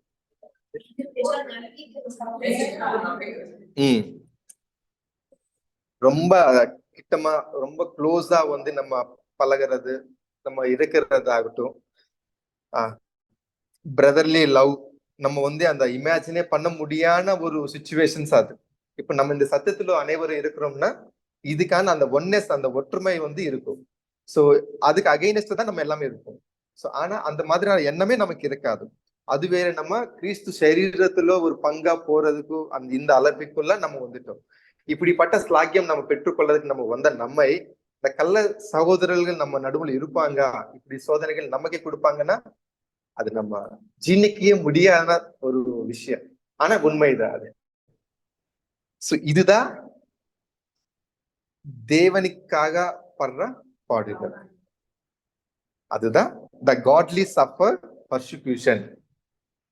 இந்த மாதிரியான சோதனைகள் தான் நம்மை வந்து ஒரு தேவனுக்கு ஏற்ற மாதிரி அந்த பாடுகள். எப்போ இயேசு கிறிஸ்து நல்லது செஞ்சு அவங்க கிட்டது அவங்க சகோதரர்கள் பெற்றுக்கொண்டது பார்க்கறது நம்ம பார்க்கலாம். இப்படி நம்ம அந்த காஸ்பல் ஏஜ், அந்த அப்போஸ்தலர்கள் டைம் నుండి இப்போ இருக்கிற காலத்து வரைக்கும் நம்ம பார்த்தா எல்லாமே இயேசு கிறிஸ்து முன்னாடியே சொல்லியிருக்காங்க. அந்த சுவிசேஷ கால ஆரம்பம் முதல் முடிவில இருக்கிற நம்மை வரைக்கும் இந்த இந்த மாதிரியான சோதனைகள் கண்டிப்பா உங்களுக்கு வந்தே ஆகும். எப்படின்னா அந்த வீட்டு எஜமானினே பெயல்ஜெபூ அப்படி சொல்லிட்டா அந்த வீட்டுல இருக்கிறவங்களும் கண்டிப்பா பிசாசு ஆனவர்கள் தான் சொல்லுவாங்க கண்டிப்பா. அதனால கண்டிப்பா உங்களுக்கும் இந்த சோதனைகள் வந்தே ஆகும். கிளியரா இயேசு கிறிஸ்து அன்னைக்கே 2000 வருஷம் முன்னாடியே நம்ம கிளியரா சொல்லியிருக்காங்க. நம்ம இப்போ வந்து ரொம்ப ஆச்சரியம் பண்ணது எனக்கு கூடாது. சோ ஆனா இந்த சோதனைகள் வந்து விவிதமா நமக்கு வந்ததை பார்க்கலாம். ஆனா எப்படிப்பட்ட ஒரு கொடூரமான சோதனைகள் ஆபத்துகள் நமக்கு கிடைச்சிச்சுனாலோ உலகத்தின் மூலமா இது எல்லாமே ஒரு மாதிரி. ஆனா சகோதரர்கள் நடுமுல வரா, கிறிஸ்டியன்ஸ் நடுமுல வரா அந்த சோதனைகள் வந்து ரொம்ப கஷ்டமான விஷயங்களா நம்ம புரிஞ்சுக்கலாம். இது அது எப்படி நம்ம சும்மாவே சொல்றோம்னா அந்த காலத்து நொண்டி நம்ம அந்த ஹிஸ்டரி நம்ம பார்த்துட்டே வந்துட்டோம்னா இந்த ஒரு சேதான ஒரு கசப்பான ஒரு சத்தியம் வந்து இதுதான். சகோதரர் நடுமுலவே இந்த விஷயங்கள் நம்ம பழைய காலத்து நொண்டி நமக்கு நடந்தே வந்திருக்குது. இப்போ அது நடந்தே இருக்குது. இதுக்காக ஆயிரமாயிரமாயின ஜனங்கள் வந்து அவங்க கொல்றது நிறைய விஷயங்கள். அதுக்கு வந்து சில பேர் வந்து அந்த மதவெறியா இருக்கிறது. நம்ம இங்க சிச்சுவேஷன்ல சகோதரர்னா ஓன்லி பைபிள் ஸ்டூடெண்ட்ஸ் மாதிரி நீங்க பார்க்காதீங்க. கிறிஸ்டியன்ஸ், நாமினல் கிறிஸ்டியன், உண்மையுள்ள கிறிஸ்டியன்ஸ் எல்லாமே ஒரு கிறிஸ்து அந்த அழைப்பைக்காக தான் அவங்களோட பின்பற்றி போறது மாதிரி தானே கிறிஸ்டியன்ஸ்னா. அவங்களுக்கு கிறிஸ்டியன்ஸ் தான், நம்மை கிறிஸ்டியன்ஸ் தான். கிறிஸ்து தான் நம்மை ஃபாலோ பண்றோம், அவங்களும் அதான் ஃபாலோ பண்றாங்க. இவங்களுக்கு மூலமா நம்ம ஹிஸ்டரியில பார்த்தா நமக்கு நிறைய விஷயங்கள், இந்த கேத்தலிக்ஸ் ஆகட்டும், புரொட்டஸ்டன்ஸ் ஆகட்டும், இப்போ அந்த அந்த ஹிஸ்டரி பார்த்து இப்போ சில பேர் எப்படின்னா இந்த மாதிரி நடக்காம இருந்துக்கலாம், இந்த மாதிரி இந்த கேத்தலிக்ஸ் பண்ணாம இருந்துக்கலாம், புரொட்டஸ்டன்ஸ் இந்த மாதிரியான சிச்சுவேஷன் பண்ணாம இருந்துக்கலாம், அப்படிதான் இப்படி இருக்கிற சில பேர் வந்து சொல்றது நம்ம புரிஞ்சுக்கலாம். எப்படின்னா நம்ம இப்ப பார்க்கலாம் இந்த ஸ்மாரக சின்னங்கள், ஒரு இப்போ நம்ம எம்ப்ளம்ஸ், இப்போ நம்ம ஆர்மி யாரனா ஒரு ஸ்தூபம் மாதிரி இது பண்ணுவாங்க, ஒரு கட்டடல் மாதிரி, அந்த கட்டடங்கள் மாதிரி ஒரு ரிலீஜியஸ்னா இப்போ நமக்கு வந்து வேர்ல்ட் வார் 2 நடந்துச்சு, அவங்க எல்லாரும் யார் யார் சாப்பிடுறாங்க அவங்க ஒரு ஒரு மெமோரியல் மாதிரி ஒரு ஒரு கட்டடம் கட்டி அவங்களுக்கு அது ஞாபகம் வச்சிருப்பாங்க அந்த சிச்சுவேஷனுக்கு. இப்போ நம்ம எப்படி நம்ம கத்தர் போஜனத்துல நம்ம எப்படி அது ஒரு நமக்கு மெமோரியலா இருக்குதோ அது நமக்கு ஆவிக்குரியல இருக்குது. அவங்களுக்கு ஒரு பிசிக்கல், இப்போ தாஜ்மஹால் என்ன ஒரு மெமோரியல் யாருக்கு? ஷாஜஹானுக்கு. நினைவு சின்னங்கள் எதுக்குன்னா அவங்களோட மனைவிக்காக அது ஒரு நினைவு சின்னமா கட்டிருக்காங்க. அப்படி உலகத்திலும் இந்த மதவெறியினால, இந்த மத ரிலீஜியஸ்னால எவ்வளவு பாடுகள் அந்த சிச்சுவேஷன் அந்த ஹிஸ்டரியில நமக்கு நடந்துச்சு. அப்படி எவ்வளவு கட்டளைகள் கட்டிருக்காங்க, அந்த நினைவு சின்னங்கள்லாம் கட்டிருக்காங்க. இங்க பார்த்தா கேத்தலிக்ஸ் வந்து அந்த ரிஃபார்மர்ஸ் வந்து ரொம்ப கொட்டணுமா, இந்த ரிஃபார்மர்ஸ் பழைய காலத்துல பார்த்தா கேத்தலிக்ஸ் போப் என்ன சொன்னதோ அதுதான். அந்த ரிஃபார்மர்ஸ் வந்து இல்ல இது தப்பு, அதுல நமக்கு வந்தது நிறைய பேர் வந்திருக்காங்க. அதுல மார்ட்டின் லூத்தர் கிங், மற்ற நம்ம சகோதரர்கள் ஜான் விக்லிஃப், ஏரியஸ், இவங்க எல்லாரும் இது ஒரு ரிஃபார்மர்ஸ் நம்ம புரிஞ்சுக்கலாம். அவங்களுக்கு அகைனஸ்ட் இருக்குது. அவங்களுக்கு பட்ட அந்த மாதிரியான ரிஃபார்மர்ஸ் என்ன பண்ணிருக்காங்க, ரொம்ப கொடூரமா அவங்க வந்து சோதிக்கிறாங்க. அப்படியே ஒரு ஆங்கிலிகன்ஸ், கேத்தலிக்ஸ் நொண்டி புரொட்டஸ்டன்ஸா வந்திருக்காங்க. அதுல மெயினா இங்கிலாந்து ஆங்கிலிகன்ஸ் வந்து இருக்கிறாங்க. அவங்களும் வந்து அவங்களுக்குள்ள மேஜரான சர்ச்சஸ்க்குள்ள அந்த ஒரு அதிகாரமான சர்ச்சஸ்க்குள்ள சில பேர் வந்து போக மாட்டாங்க. இப்ப எப்படி நம்ம இப்படி பெற்ற இந்த மெயின் அந்த ஆர்கனைசேஷன் இருக்கிற ரோமன் கேத்தலிக்ஸ், புரொட்டஸ்டன்ட், சிஎஸ்ஐ இப்படி நிறைய இருக்குதானே, அதுல நம்ம இருக்கிறோம்னா இல்ல, நம்ம ஒரு சிறு கூட்டமா நம்ம இருக்கிறோம். சோ அவங்க மூலம் நமக்கு வந்து துன்பங்கள் கண்டிப்பா வரும். சோ அப்படி அந்த காலத்துல அந்த ஆங்கிலிகன்ஸ்னால சில பேர் கூட்டமா இருப்பாங்க, அவங்களுக்கு மூலமா அவங்களுக்கு துன்பங்கள் வந்துச்சு. பிரெஸ்பிடேரியன், அந்த கால்வினிசம்னால ஒரு அநீதி நடந்துச்சு. அப்படி நிறைய வந்து நம்ம கிறிஸ்டியன்ஸ் வந்து இந்த ரிலீஜியஸ் குரூப்ஸும் எந்த ரிலீஜன் குரூப் ஆனாலும், எந்த டினாமினேஷன் ஆனாலும் ஏதோ ஒரு வகையா வந்து அவங்களும் சோதனைக்குள்ள மாட்டிருக்காங்க, போயிருந்திருக்காங்க. இந்த ஹிஸ்டரியில நம்ம பார்த்தா. ஆனா இப்ப பார்த்தா நமக்கு எப்படின்னா, நம்ம தேவனுக்கு நிஜமாவே ஒரு நன்றி சொல்லக்கணும். அப்படிப்பட்ட மோசமான சூழ்நிலை நமக்கு இந்த சுச்சுவேஷன்ல நடக்கிற வாய்ப்பு இல்ல. எப்படின்னா, ஒரு ஹியூமன் கம்பேஷன், ஒரு தய, ஒரு அன்பு, ஒரு தய இருக்குது. யார் என்ன ஆனாலும் ஒரு தயனால வந்து நம்ம இந்த மனிதன், அந்த சிவிலைசேஷன் சொசைட்டி வந்து கொஞ்சம் டெவலப் ஆயிடுச்சு. டெவலப் ஆனனால அங்க பப்ளிக்கா, அந்த சிச்சுவேஷன்ல பப்ளிக்கான எல்லாரும் நடுமுல ஒரு வேடிக்கை பார்ப்பாங்க, ஒரு ஒருத்தனி ஹிம்ஸ் சோதிப்பாங்க. அந்த சுச்சுவேஷன் நம்ம பழைய ஏற்பாட்டுல, பழைய அந்த ஆதி காலத்துல இருந்த பரிசுத்தவான்கள் எப்படி சிம்மம், அந்த குரூரமான முரங்கங்கள் விட்டிருப்பாங்க, அப்படியே நெருப்புல வச்சிருப்பாங்க, விவிதமான சோதனைகள் வச்சிருப்பாங்க. அது எப்படி பப்ளிக்கா தான். ஆனா பை காட் ரேஸ் நன்றி சொல்லணும், இந்த சுச்சுவேஷன்ல அப்படி நடக்கிறது இல்லை. அந்த பப்ளிக்கா எல்லாருமே அந்த சோதனைக்கு கொடுக்கறது, இது பண்றது, துன்பங்கள் கொடுக்கறது, இந்த சுச்சுவேஷன்ல நமக்கு அது கொஞ்சம் கம்மி இல்ல, ரொம்ப கம்மி. அது தேவனுக்கு தான் நம்ம நன்மை சொல்லக்கணும்.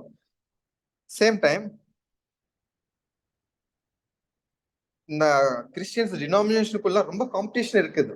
இல்ல அவங்க சொல்றது தப்பு, நான் சொல்றதா உண்மை, இப்படி அவங்க டினாமினேஷனுக்குள்ள நிறைய அந்த கேள்விகள், அந்த குழப்பங்கள் இருக்குது. ஆனா அந்த ஓப்பனா பர்சிக்யூஷன், அந்த சோதனைக்கு கொடுக்கறது வந்து கொஞ்சம் கம்மி. அப்படி அவ்வளவு வந்து நமக்கு ரொம்ப கம்மியா நமக்கு இருக்கிறது நம்ம புரிஞ்சுக்கலாம். ஆனா அது எல்லாமே ஒரு பிசிக்கல்லா நமக்கு அந்த டார்ச்சர்ஸ் வந்து அந்த காலத்துல கொடுக்குறாங்க. ஆனா இந்த காலத்துல இப்போ நமக்கு இந்த மற்ற டினாமினேஷன்னால அந்த சத்தியத்துல இருக்கிறவங்களுக்கு பிசிக்கல் டார்ச்சர்ஸ் இல்லாம நமக்கு வந்து இருக்கக்கூடாதுதான் எல்லாரும் வந்து விரும்புறாங்க. என்ன டினாமினேஷன் ஆனாலும் இல்ல அப்படி பகிரங்கமா பப்ளிக்கா அது நம்ம செய்யக்கூடாது, அது தப்பு, அப்படி எல்லாரும் உணர்றாங்க. சுச்சுவேஷன் அந்த காலத்துக்கு இந்த காலத்துக்கு கொஞ்சம் சேஞ்ச் ஆயிடுச்சு. சோ ஆனா இந்த காலத்து அது எப்படி நம்ம அது எதுக்கு அப்படி இருக்கும்னா, இந்த காலத்துல நமக்கு சத்தியம் வந்து பாப்புலரா இருக்குதான்னா பாப்புலர் இல்ல இந்த காலத்துல. ஆனா எது பாப்புலரா இருக்குதுன்னா டினாமினேஷன்ஸ் தான் ரொம்ப பாப்புலரா இருக்குது. அந்த டினாமினேஷன் இப்படி ஃபாலோ ஆகுறாங்க, அதுதான் ரொம்ப பாப்புலர். ஆர்சிஎம் ஒன்னும், ப்ரொட்டஸ்டன்ஸும் நிறைய, சிஎஸ்ஐ நிறைய டினாமினேஷன்ஸ் இருக்கு. அதுதான் ரொம்ப அதிகமா வந்து பாப்புலர்ல இருக்கிறதுனால அவங்களோட இன்ட்ரெஸ்ட் என்னன்னா இந்த மாதிரியான பர்சிக்யூஷன், வெளிரங்கமான பர்சிக்யூஷன் வந்து அவாய்ட் பண்ணணும், இருக்கக்கூடாது. என்னன்னா ஒருவேளை அப்படி ஃபார் எக்ஸாம்பிள் ஒரு ஆர்சி ஆள் இப்படி பண்ணிருக்காங்கன்னா அவங்களோட டினாமினேஷன் கெட்டுரும். இவங்கள இப்படி பண்றாங்க, இல்ல இந்த சிஎஸ்ஐ இப்படி பண்றாங்க, அவங்களோட பாப்புலாரிட்டி வந்து கிட்ட போக வாய்ப்பு இருக்கலாம்னால வெளிரங்கமா நம்ம இது செய்யக்கூடாது. என்னன்னா பாப்புலாரிட்டி வந்து போகும், அதோட பயம். ஆனா சத்தியத்துக்காகவே இல்ல. சோ அதுதான் அந்த காலத்துல இயேசு கிறிஸ்து அவங்களோட சிஷ்யர் இருந்த அப்போஸ்தலர்கள் வந்து பாப்புலர் இல்ல. ஏன்னா அவங்க ஒரு பிரதான ஆச்சாரிகளா, இல்ல ஆச்சாரிகளா, லேவியர்களா இல்ல. மீன் பிடிக்கிறவங்க நிறைய சுங்கரி, டாக்ஸ் கலெக்டர்ஸ், நிறைய விஷயங்கள் பேர் இருக்கிறாங்க. சோ ஆனா அவங்க சத்தியம் பேசினப்ப என்ன ஆச்சுன்னா இந்த மாதிரியான பாடுகள் அவங்க பெற்றுக்கொண்டாங்க. சோ நம்ம வந்து இப்போ ஒருவேளை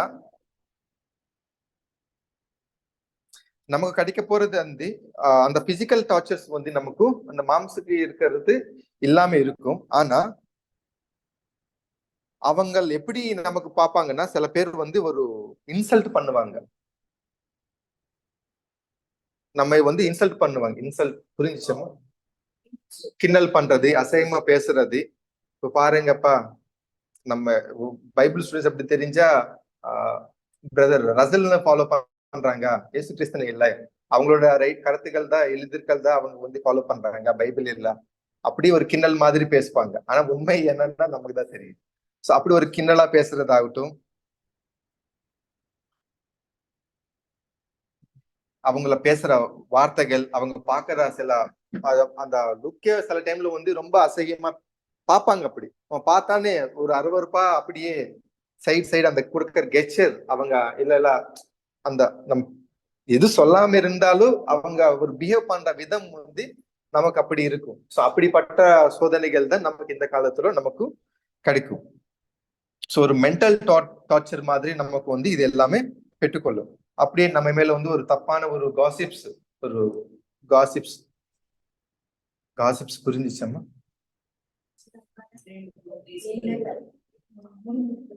முறுமுறுத்தல், ஒரு தப்பு. நான் வந்து ஒரு பிரதர் கிட்ட ஏதோ சொன்ன மாதிரி தப்பு இங்க ஒரு காசிப்ஸ் சொல்றது, ஒரு சந்தேகமா நம்ம பாக்குறது, நம்ம எது செஞ்சாலும் நம்ம வந்து ஒரு ஹர்ட் பண்ணணும், நம்பாம இருக்குவாங்க. அப்படியே எப்படி பார்த்தாலும் அவங்க வந்து அவங்க ஹர்ட் பண்ணிட்டே இருக்கணும், நானும் அவங்க பீஸ்ஃபுல்லா இருக்கக்கூடாது. அப்படிப்பட்ட சோதனைகள் ஒரு மென்டல் டென்ஷன்ல தான் நமக்கு வந்து நிறைய நமக்கு கொடுப்பாங்க.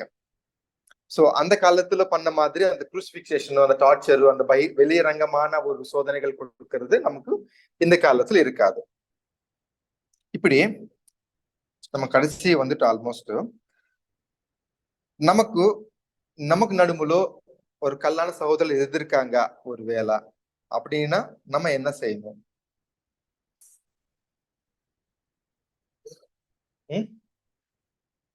ஓகே, நம்மை அப்படி இருக்கக்கூடாம நம்ம எப்படி நம்ம இருக்கணும்?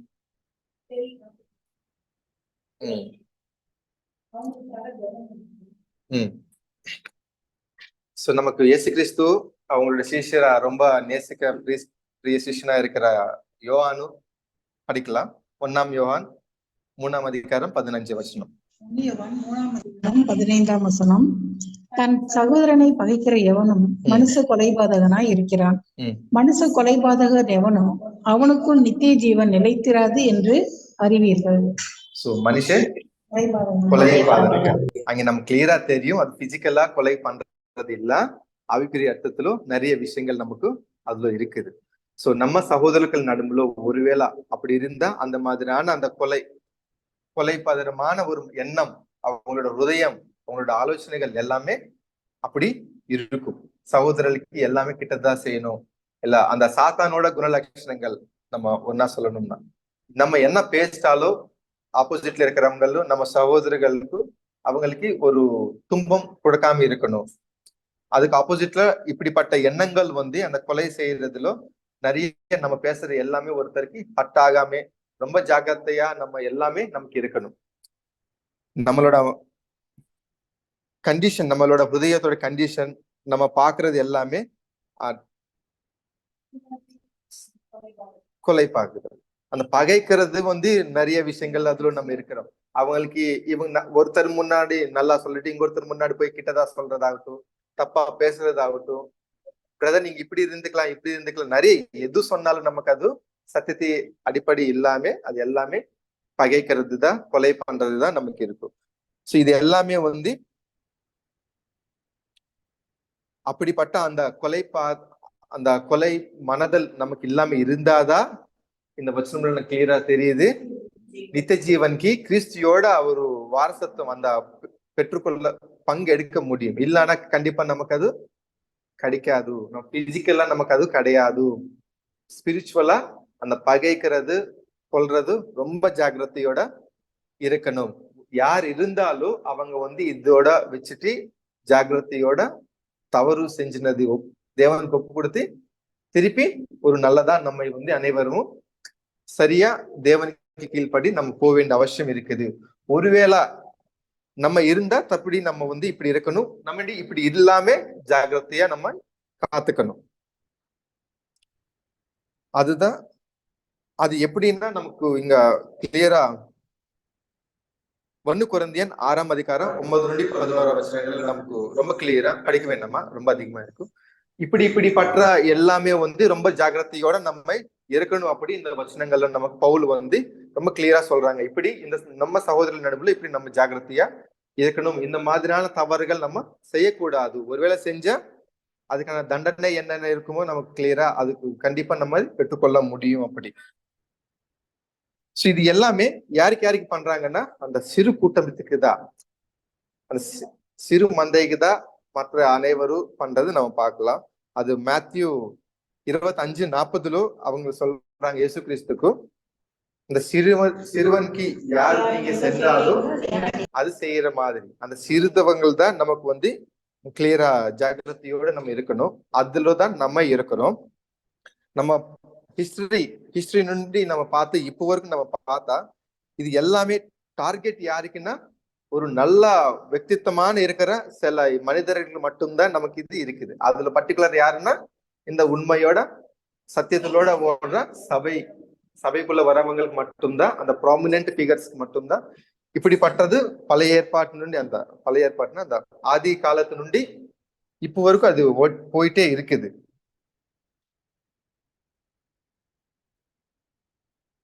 அப்படியே ஹீப்ரு 10:32-33 நம்ம இது கன்ஃபார்ம் பண்ணிக்கலாம். பவுல் எழுதியிருக்காங்க, படிக்கலாம்.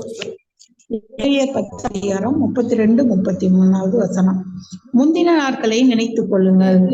நீங்கள் பிரகாசமாக்கப்பட்டிருந்த அந்த நாட்களில் உபத்திரவங்களாகி மிகுந்த போராட்டத்தை சகித்தீர்களே.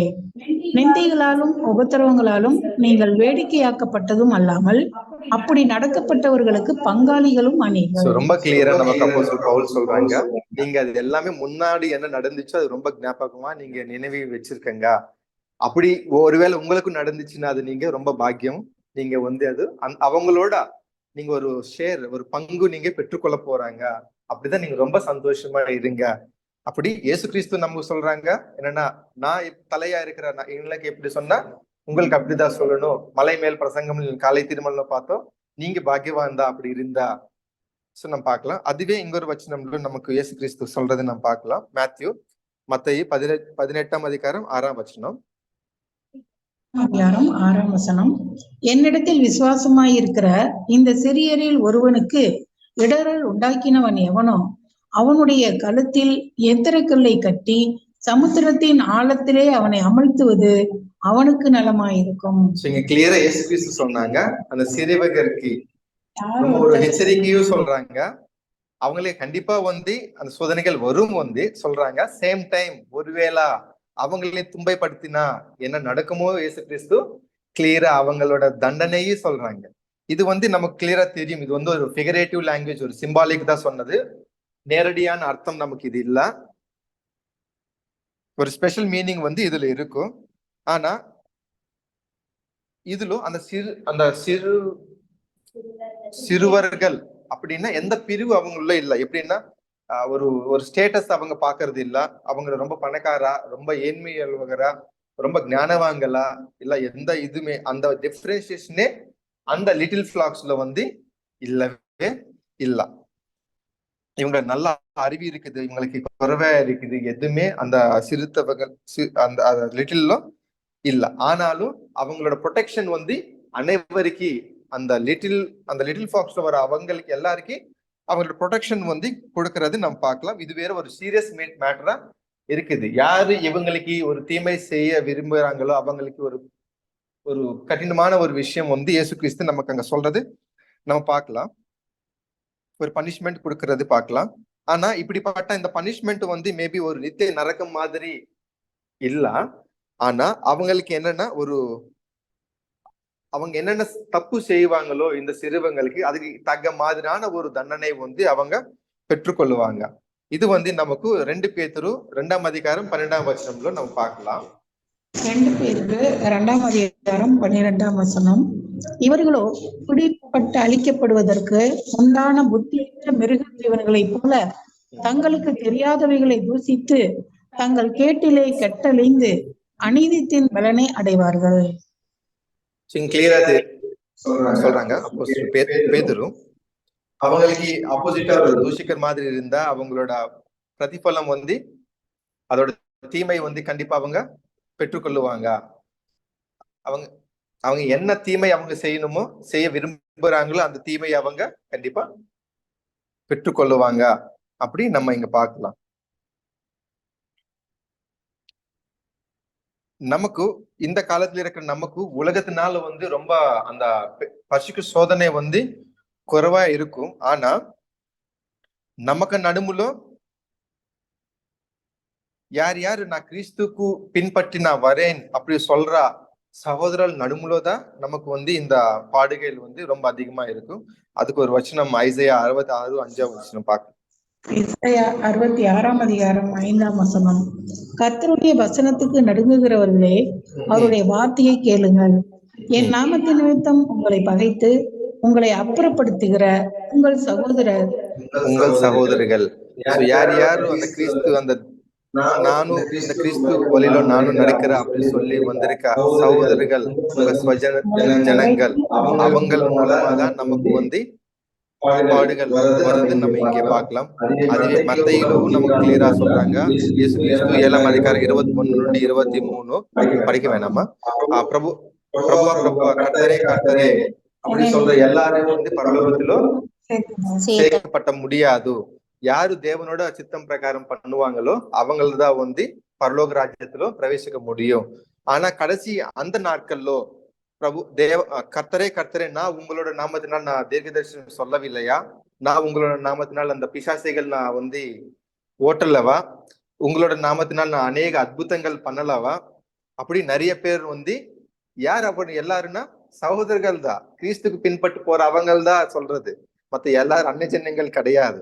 அப்படி இயேசு கிறிஸ்து என்ன சொல்றாங்கன்னா, நான் உங்களையே அறியேன், அக்கிரமங்க செய்யவங்களாரா என்னை விட்டு அறைக்கு போங்க. எவ்வளவு கேர்ஃபுல்லா எச்சரிக்கையா இயேசு கிறிஸ்து நம்ம சகோதரர்கள் நடுவுல நடக்க வேண்டியது கிளியரா சொன்னாங்க.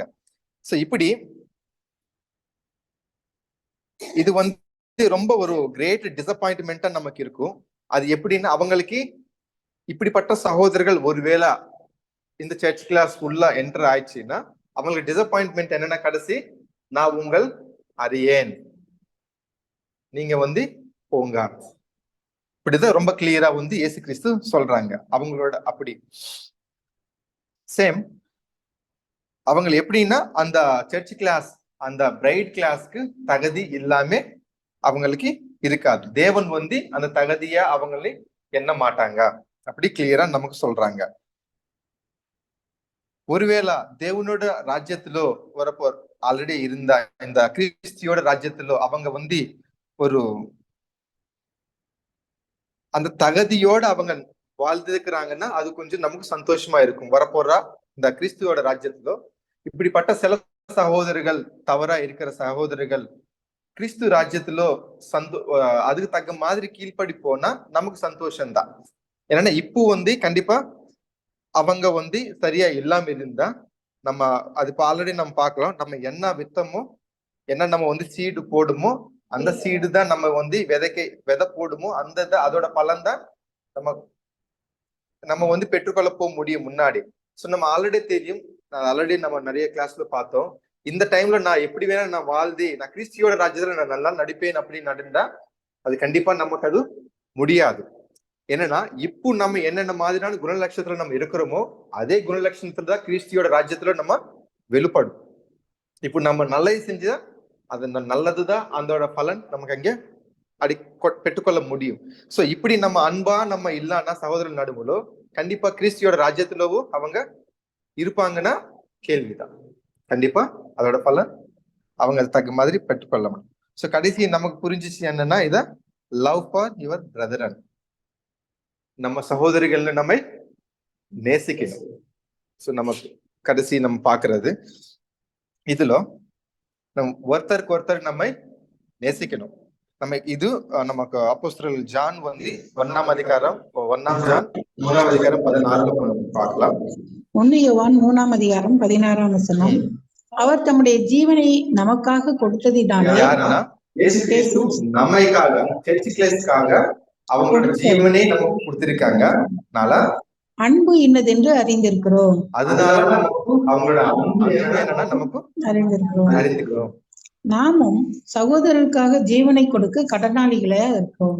அப்படிப்பட்ட நம்மை அப்படி பெற்றுக்கொள்ள அந்த அன்பு நம்ம நம்ம சகோதரருக்காக நம்மளுடைய ஜீவனை கொடுக்கிறது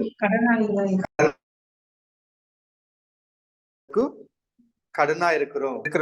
இது வந்து ஒரு லவ் ஸ்டாண்டர்ட். இப்படிதான் சகோதரர்கள் நம்ம இருக்கணும். என்னன்னா தலை அப்படி இருக்கிறதுனால பாடி அப்படிதான் இருக்கணும். அப்படி அந்த கிளியரா சொல்றாங்க. ஒருவேளை யாரு இதுக்கு இல்லாம ஒரு இக்னோர் பண்ணுவாங்களோ, நான் இப்படிப்பட்ட இந்த அன்பு வந்து நான் காமிக்க மாட்டா, அப்படி இருந்தா கண்டிப்பா அவங்களோட பலன் எப்படி இருக்கும்னா அந்த நல்ல கண்டிப்பா டிசப்பாயின்மெண்ட் தான் இருக்கும். என்னன்னா நான் உங்கள் அரியன், சிம்பிளா அங்கே முடியும். ஒருவேளை சில சகோதரர்கள் இப்படிப்பட்ட அந்த ஸ்டாண்டர்டு ஒருவேளை இல்லைன்னா கண்டிப்பா மற்ற சகோதரர்கள் மேல அவங்க வந்து ரொம்ப தீமையா பேசுறது, அந்த சாத்தானிக் ரிலேட்டட் அந்த அவங்களோட குணலட்சணங்கள் என்னென்ன இருக்குமோ அப்படிதான் ரொம்ப டேஞ்சரா வந்து சகோதரர் நடுவுல கிரியேஷன் பண்ணுவாங்க. இவங்கள் தான் கல்லான சகோதரர்கள். இவங்க யாருக்கு ரொம்ப ஆபத்துன்னா உண்மையா இருக்கிற சகோதரர்களுக்கு ஆபத்து. ஓகேவா?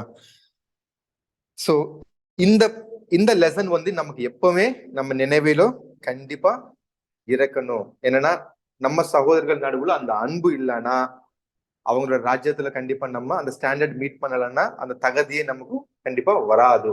அந்த தகுதி இல்லைன்னா அந்த ராஜ்யத்துல நமக்கு தகுதி இருக்காது. அந்த நீங்க அறியேன் அப்படி கிறிஸ்து நேரா நம்ம முன்னாடி இந்த கதவு சாத்தி சர்ச் கிளாஸ் முன்னாடி அவங்க போறது நம்ம புரிஞ்சுக்கலாம். சோ நமக்கு தெரியும் அந்த அன்பு இருந்தா என்னென்ன நடக்கும். என்ன நடக்கலாம்? அன்பு இருந்தா 1 கொரிந்தியர் 19:3-4-8 படிக்கலாம் சிஸ்டர். அன்பு நீடிய சாந்தமும் தயவும் உள்ளது. அன்புக்கு பொறாமை இல்லை. அன்பு தன்னை புகழாது, இருமாப்பாய் இராது, அயோக்கியமானதை செய்யாது, தற்கொலையை நாடாது, சினம் அடையாது, தீங்கு நினையாது, அநியாயத்தில் சந்தோஷப்படாமல் சத்தியத்தில் சந்தோஷப்படும், சகலத்தையும் தாங்கும், சகலத்தையும் விசுவாசிக்கும், சகலத்தையும் நம்பும், சகலத்தையும் சகிக்கும். அன்பு ஒரு காலம் ஒழியாது. எவ்வளவு கிளியரா அப்போஸ்தலர்கள் பவுல் வந்து கொரிந்தியர்களுக்கு எழுதிருக்காங்க. அன்பு பற்றி ஒருவேளை நம்ம வந்து ஒரு சகோதரன் நம்ம நேசிக்கிறோம்னா சகோதரர்ல இருந்த என்ன குறையாகட்டும் என்ன தவறாகட்டும் நம்ம வந்து பார்க்காது. எதுவுமே நம்ம வந்து ஒரு தீர்க்க சாந்தமோட அவங்கள நம்ம சீர்திருத்தி நம்ம திருப்பி எப்படி நம்ம அவங்களே இந்த நல்ல வழியில நம்ம நடக்க வேண்டும், அப்படிதான் நம்ம வந்து அவங்க எப்படி நம்ம என்கரேஜ் பண்ணணும், எப்படி நம்ம இந்த ஊழியத்தில் நம்ம ஓடணும், அப்படிதான் நமக்கு அந்த அன்பு, இப்படிப்பட்ட அன்பு நமக்கு கண்டிப்பா வேணும். அதோட பிரயாசம் நம்ம கண்டிப்பா எடுத்து ஆகணும். சோ மற்ற விஷயங்கள்ல நம்ம வீட்டுல ஆகட்டும், ஃபேமிலிலோ, ரிலேஷன்ஸ்லோ அது வந்து ரொம்ப ஈஸியா இது போகும். அதனால அந்த அன்பு வந்து நம்ம கண்டிப்பா காமிக்கணும். ஆனா ஃபர்ஸ்ட் அந்த அன்பு வந்து நம்ம சகோதரர்கள் நடுவுல யார் யார் தேவனோட அந்த நல்ல இது நல் மனசாட்சி பெற்றுக்கொள்றாங்களோ அவங்களுக்கு நடுவுல கண்டிப்பா இந்த இப்படிப்பட்ட அன்பு நம்ம காமிக்கணும். சேம் டைம் அதே அன்பு மற்ற சகோதரர்கள் மற்ற உலகத்தாருக்கும் நம்ம அது காமிக்கணும். அப்பதான் நம்ம வந்து கிறிஸ்தனும் பிரதிபிம்பிக்கிற மாதிரி தான் நம்ம இருக்கும். சோ இது வந்து ஒரு சுப்ரீம் டெஸ்ட். நமக்கு ஒரு சிம்பிள் டெஸ்ட்னா இது எக்ஸாம்னா கண்டிப்பா அவ்வளவு சாதாரணமான விஷயமான இல்ல. அப்படிப்பட்ட அன்புதான் தேவன் வந்து நமக்கு காமிக்கிறாங்க, இருக்கிறாங்க. சோ நம்ம அப்படிதான் நம்ம இருக்கணும். சோ இப்படிப்பட்ட இருக்கிறவங்க தான் தேவன் வந்து ஏத்துக்கிறது நம்ம புரிஞ்சுக்கலாம். ஆனா இது நமக்கு வந்து இதுல ஃபுல் அண்ட் ஃபுல் நம்ம ஜஸ்டிஃபை பண்ண முடியுமானா அது கொஞ்சம் கடினமான விஷயம் தான், கஷ்டமான விஷயம் தான். ஆனா அந்த தேவனுக்காக ஏதோ ஒரு விஷயம் நம்ம அட்லீஸ்ட் கொஞ்சம் நம்ம செய்ய முடியும், பிரயத்னம் பண்ணலாம், செய்ய முடியும். ஃபுல்லா நம்ம 100% மீட் பண்ண முடியாது. இந்த குறைவுள்ள இந்த அபூர்ணமான சரீரத்துல நம்ம சில விஷயங்கள் நம்ம தேவனுக்காக நம்ம செய்யலாம். கண்டிப்பா அந்த சில விஷயமா தான் ரொம்ப அதிகமா நமக்கு இருக்கு. இயேசு கிறிஸ்து சொன்னதே பார்க்கலாம், இந்த சிறுவங்களுக்கு என்ன நீங்க சின்ன விஷயம் நீங்க செஞ்சினாலும் அது எனக்கு செஞ்சிரு மாதிரிதான் அது பரலோகத்துல ரொம்ப பெருசா அது வந்து பெருசாகும் அப்படின்னு நம்ம புரிஞ்சுக்கலாம். இந்த அன்பிலுக்கு அந்த ஆவி நமக்கு இருந்தாதான் நம்ம வந்து சகோதரர்கள் ஒருத்தருக்கு ஒருத்தர் நம்ம நேசிக்க முடியும். அந்த ஆவி நமக்குள்ள இல்லைன்னா கண்டிப்பா அது வந்து நம்ம அது பார்க்க முடியாது. இது வந்து நம்ம ஹிருதயத்துலதான் நமக்கு கிளியரா அது எப்படி நம்ம அதை வெளிப்படணும்னா நேரா நான் வந்து பிரதர் நான் ரொம்ப நேசிக்கிறேன் நான் சொன்னா போதுமா? கரெக்ட்.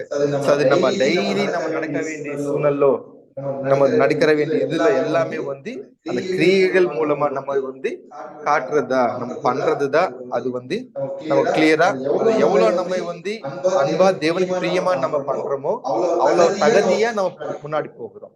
ஒருவேளை அது ஆப்போசிட்டா நம்ம அந்த அந்த பண்ற நாளைக்கு நாள் பண்ற அந்த ஒர்க்குல நம்ம தகுதியோட நம்ம அது அன்போட நம்ம பண்ணலாம்னா அங்கே வந்து அந்த தகுதியை நமக்கு கண்டிப்பா வராது. சோ இப்படி நமக்கு அந்த கள்ள சகோதரர்கள் வந்து ரொம்ப பாடுகள், நம்ம உண்மையான சகோதரர்கள் வரும். ஆனா அது உடனே நமக்கு இம்மிடியட்டா வருமானா கண்டிப்பா அந்த வராது. யாரு கள்ள சகோதரர்கள் நம்ம பார்த்தோம், அதுக்கு நம்ம என்ன செய்யணுமோ பார்த்தோம், அது எப்படி வருமோ நம்ம பார்க்கலாம். கடைசியில தான் எப்படி வரும்னா எல்லாரும் நல்லாதான் இருப்பாங்க. ஆனா ஒரே இம்மிடியட்டா நமக்கு அது வருமானா கண்டிப்பா வராது. அது வந்து வரும் கிராஜுவல் ப்ராசஸ், ஒரு ஸ்லோ ப்ராசஸ், ஸ்டெப்பா கொண்டு போற ப்ராசஸ். அது எப்படின்னா சாத்தான் வந்து நமக்குள்ள இருந்த அந்த அன்பு ஆகட்டும், அந்த சத்தியம் ஆகட்டும், அது கெட்டி அந்த ரீப்ளேஸ்மெண்ட் அவங்களோட ஈவில் நேச்சர்னு வந்து நமக்கு கொஞ்சம் கொஞ்சமா நமக்கு இம்பாக்ட் பண்ணிட்டு ரீப்ளேஸ் பண்ணிட்டே வந்துருவாங்க. கொஞ்சம் கொஞ்சமா தான் நமக்கு வந்து இப்போ பிரதர் மேல நமக்கு ஒரே தடவை வந்து நான் நேசிக்கவே மாட்டேன், எங்களுக்கு சுத்தமா பிடிக்காது அப்படி ஒரே பிளேஸ் ஒரே டைம்ல வராது. ஏதோ ஃபர்ஸ்ட் நாள்ல ஏதோ ஒரு விஷயத்துல 2 பேரும் கிளாஷ் வரும். அதுக்கப்புறம் இங்கொஞ்சம் போயிட்டே போகும். அப்படிதான் அது ரொம்ப டிஸ்டன்ஸ். சாத்தானோட குணலட்சணங்கள் நமக்குள்ள ரெண்டு பேரும் நடுவுல அப்படி நாளைக்கு நாள் வரலிட்டே போகும். நம்ம எப்படி நம்ம சத்தியத்திலோ அன்புலோ நாளைக்கு நாள் அவங்களோட சாயில நம்ம வளர நம்ம ட்ரை பண்றோமோ அப்படியே இப்படிப்பட்ட சில சகோதரர்கள் நடுவுலோ சாத்தானோட குணலட்சணங்கள் நாளைக்கு நாள் வளரும். ஒரே நாள்ல வராது. சோ அப்படி அது எப்படி நம்ம சில கேசஸ் நம்ம எப்படி புரிஞ்சுக்கலாம்னா அவங்களோட ப்ரைடு. சில பேர் அந்த ப்ரைடுனா பெருமைய ஆவி ஒருவேளை அவங்களுக்கு வந்துச்சுன்னா இந்த மாதிரியான வர வாய்ப்பு அதிகமா இருக்கும். சில காரணங்கள். சிலது மதவெறி. அந்த மதவெறி நான் தான் இல்ல நான் நம்பினதா அப்படிப்பட்ட அந்த மதவெறி வந்தாச்சுன்னா இப்படிப்பட்ட கள்ள சகோதரர்கள் வளர வாய்ப்பு இருக்கும். அவங்களுக்கு சில ஆம்பியஸ் இருப்பாங்க, சில கோல்ஸ் இருக்கும். சில பேருக்கு நான் வந்து நல்லா ஸ்பீக்கரா இருக்கணும், எல்லாரும் முன்னாடி நல்லா இது பண்ணணும், எல்லாரும் வந்து எனக்கு நல்லா அப்ரிசியேட் பண்ணணும். இப்படிப்பட்ட ஆவி இருந்தா கண்டிப்பா பெருமை ஆவி. இப்படிப்பட்ட அந்த ஆம்பிஷியஸ் நல்ல ஸ்பீக்கர்னா பெருமை இருக்கும், சேம் டைம் எல்லாரும் நடுமுல ஒரு பாப்புலர் ஆகணும், அதுதான் என்னோட கோல்னா நம்ம கிறிஸ்து மாதிரி நம்ம ஆகணும் தான் நம்ம அல்டிமேட் கோல். அது தவிர மத்த எந்த கோல் இருந்தாலும் அது வந்து நமக்கு அப்படிப்பட்ட ஆவி நமக்கு இப்படிப்பட்ட சிச்சுவேஷனுக்கு கொண்டு போகும். சோ இப்படிப்பட்டத நமக்கு வந்து தப்பான வழியில அது கொண்டு போயிட்டே போகும். இது நம்ம மனசுலதான் ஃபர்ஸ்ட் வந்து அது பர்மிட் பண்ணா அது நாளைக்கு நாள் வளரி ஒரு கசப்பான ஒரு பலன் வந்து அது கொடுக்கும். தப்பான பலன் வந்து நமக்கு கொடுக்கும். அது ஆல்ரெடி நம்ம பார்த்தோம். அது எப்படி ஒரு தப்பா நம்ம சகோதரருக்கு நடுவில் எப்படி அது தப்பா அது ஒரு ரொம்ப கஷ்டமான சூழ்நிலை வந்து கொண்டு வந்தது. அதுவே அது எப்படி ஆகும்னா நம்ம நல்ல சகோதரர்கள் வந்து சோதிக்கப்படும். அப்படியே இயேசு கிறிஸ்து பேசின அந்த உண்மையோட அந்த விஷயங்கள் ஆகட்டும், அவங்களோட மனநிலை, இயேசு கிறிஸ்துவோட மனநிலை எப்படி இருந்தோ அது புரிஞ்சிக்காம இருந்தா அவங்களோட தலையா இருக்கிறாங்க, அவங்க எப்படிப்பட்ட குணலட்சணங்கள் அவங்களை வெளிப்படுத்திருக்காங்க அப்படி புரியலன்னா அவங்க எப்படி இருப்பாங்கன்னா இப்படிதான் ஆகும். அதுக்கு நம்ம யூதா 11ஆம் வசனம் பார்க்கலாம். யூதா 11ஆம் வசனம். இவர்களுக்கு ஐயோ, இவர்கள் காயினுடைய வழியில் நடந்து லேயாம் கூலிக்காக செய்த வஞ்சகத்திலே விரைந்தோடி கோரா எதிர்த்து பேசின பாவத்திற்குள்ளாகி கெட்டு போனார்கள். சோ ஐயோ சொன்னாலே போச்சு. யாருக்குன்னா பைபிள் ஐயோனா அவ்வளவுதான், முடிஞ்சிச்சு வேலை. அது நம்ம வெளிப்படுத்தல நம்ம பார்க்கலாம். பபுலோனிக்கு ஐயோ விழுந்துச்சு அப்படி. சோ இங்க சொல்லப்படுற இந்த ஐயோ வந்து யாருக்கும் இல்ல, இப்படிப்பட்ட கள்ள சகோதரர்கள் ஒருவேளை யாரான இருந்தா அவங்களுக்கு ஐயோ. எப்படி காயின் அவங்களோட சகோதரர் அந்த தேவன் அந்த கொலை செஞ்சிருக்காங்க, அது வந்து அவங்க ஏத்துக்க முடியல. அவங்களோட தம்பியோட பலி வந்து தேவன் ஏத்துக்கினது அவங்களுக்கு ஏத்துக்க முடியல.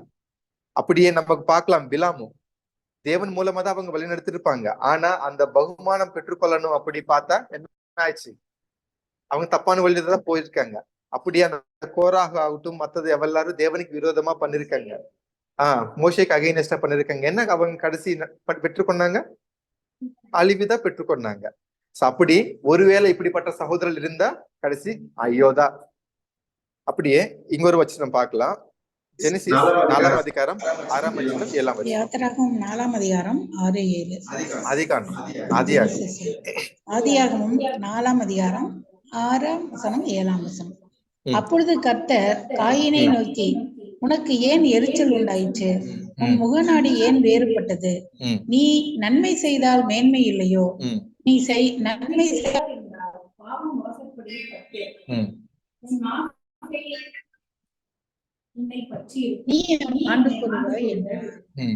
ரொம்ப கிளியரா அந்த காலம்లో கைனுக்கு சொன்னாங்க.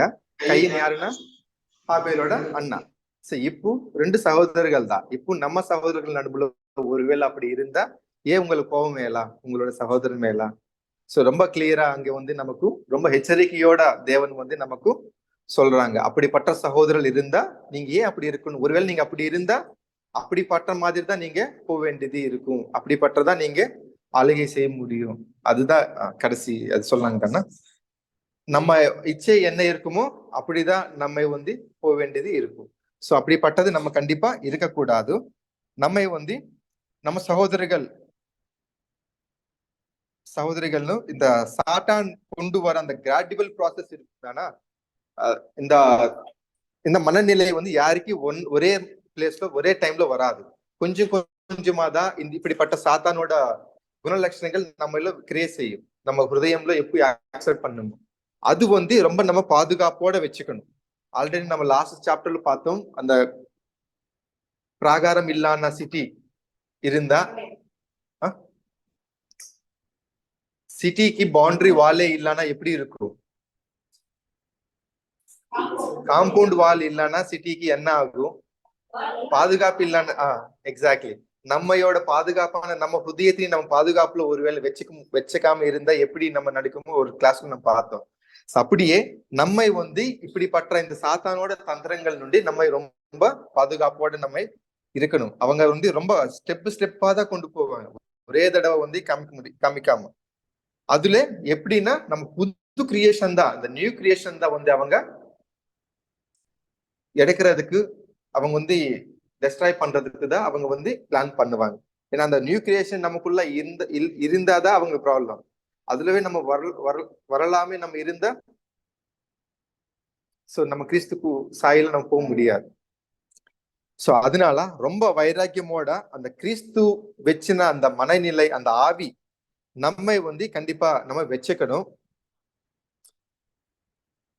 ரொம்ப ஒரு அற்புதமான வெளிச்சம் வந்து நம்ம இப்ப பெற்றுக்கொண்டோம். அதனால வந்து அந்த நம்ம வந்து ஒரு அந்த காலத்துல நம்ம இருந்த முன்னாடி இப்போ வந்து கிறிஸ்து அந்த வெளிச்சத்தினால நம்மை அவங்க மீட்டிருக்காங்க அந்த காலத்து நுண்டி. இப்படி இருக்கிற நம்மை வந்து தேவனுக்கு கண்டிப்பா நம்ம ஸ்துதிக்கணும். இங்க முன்னாடி நம்ம டெய்லி லைஃப்ல அப்படி நம்ம வாழி எப்போ நம்ம கிறிஸ்து அவங்களோட டெய்லி லைஃப்ல அவங்க நமக்கு ஒரு மாடலா வாழ் இருக்கிறாங்களோ, நம்மை வந்து அப்படி டெய்லி நம்மளோட லைஃப் அப்படி டெய்லி லீட் பண்ணி கண்டிப்பா அவங்க காமிக்கிற மாதிரி நம்ம அந்த ரோல் மாடல் அவங்களோட ஃபுட் ஸ்டெப்ல அவங்க பின்பற்றி நம்ம போக வேண்டிய அவசியம் நமக்கு இருக்குது. இது அனைவருக்கும் புரிஞ்சிச்சு அப்படி விசுவாசிக்கிற இந்த வாய்ப்பு கொடுத்த பிதாவான தேவனுக்கும் நம்ம ரட்சகர் மீட்பரா இருக்கிற இயேசு கிறிஸ்துக்கும் நன்றி செலுத்துக்கிறேன். பொறுமையோடு கேட்ட அனைவரையும் தேவன் ஆசீர்வதிப்பாக. ஆமென்.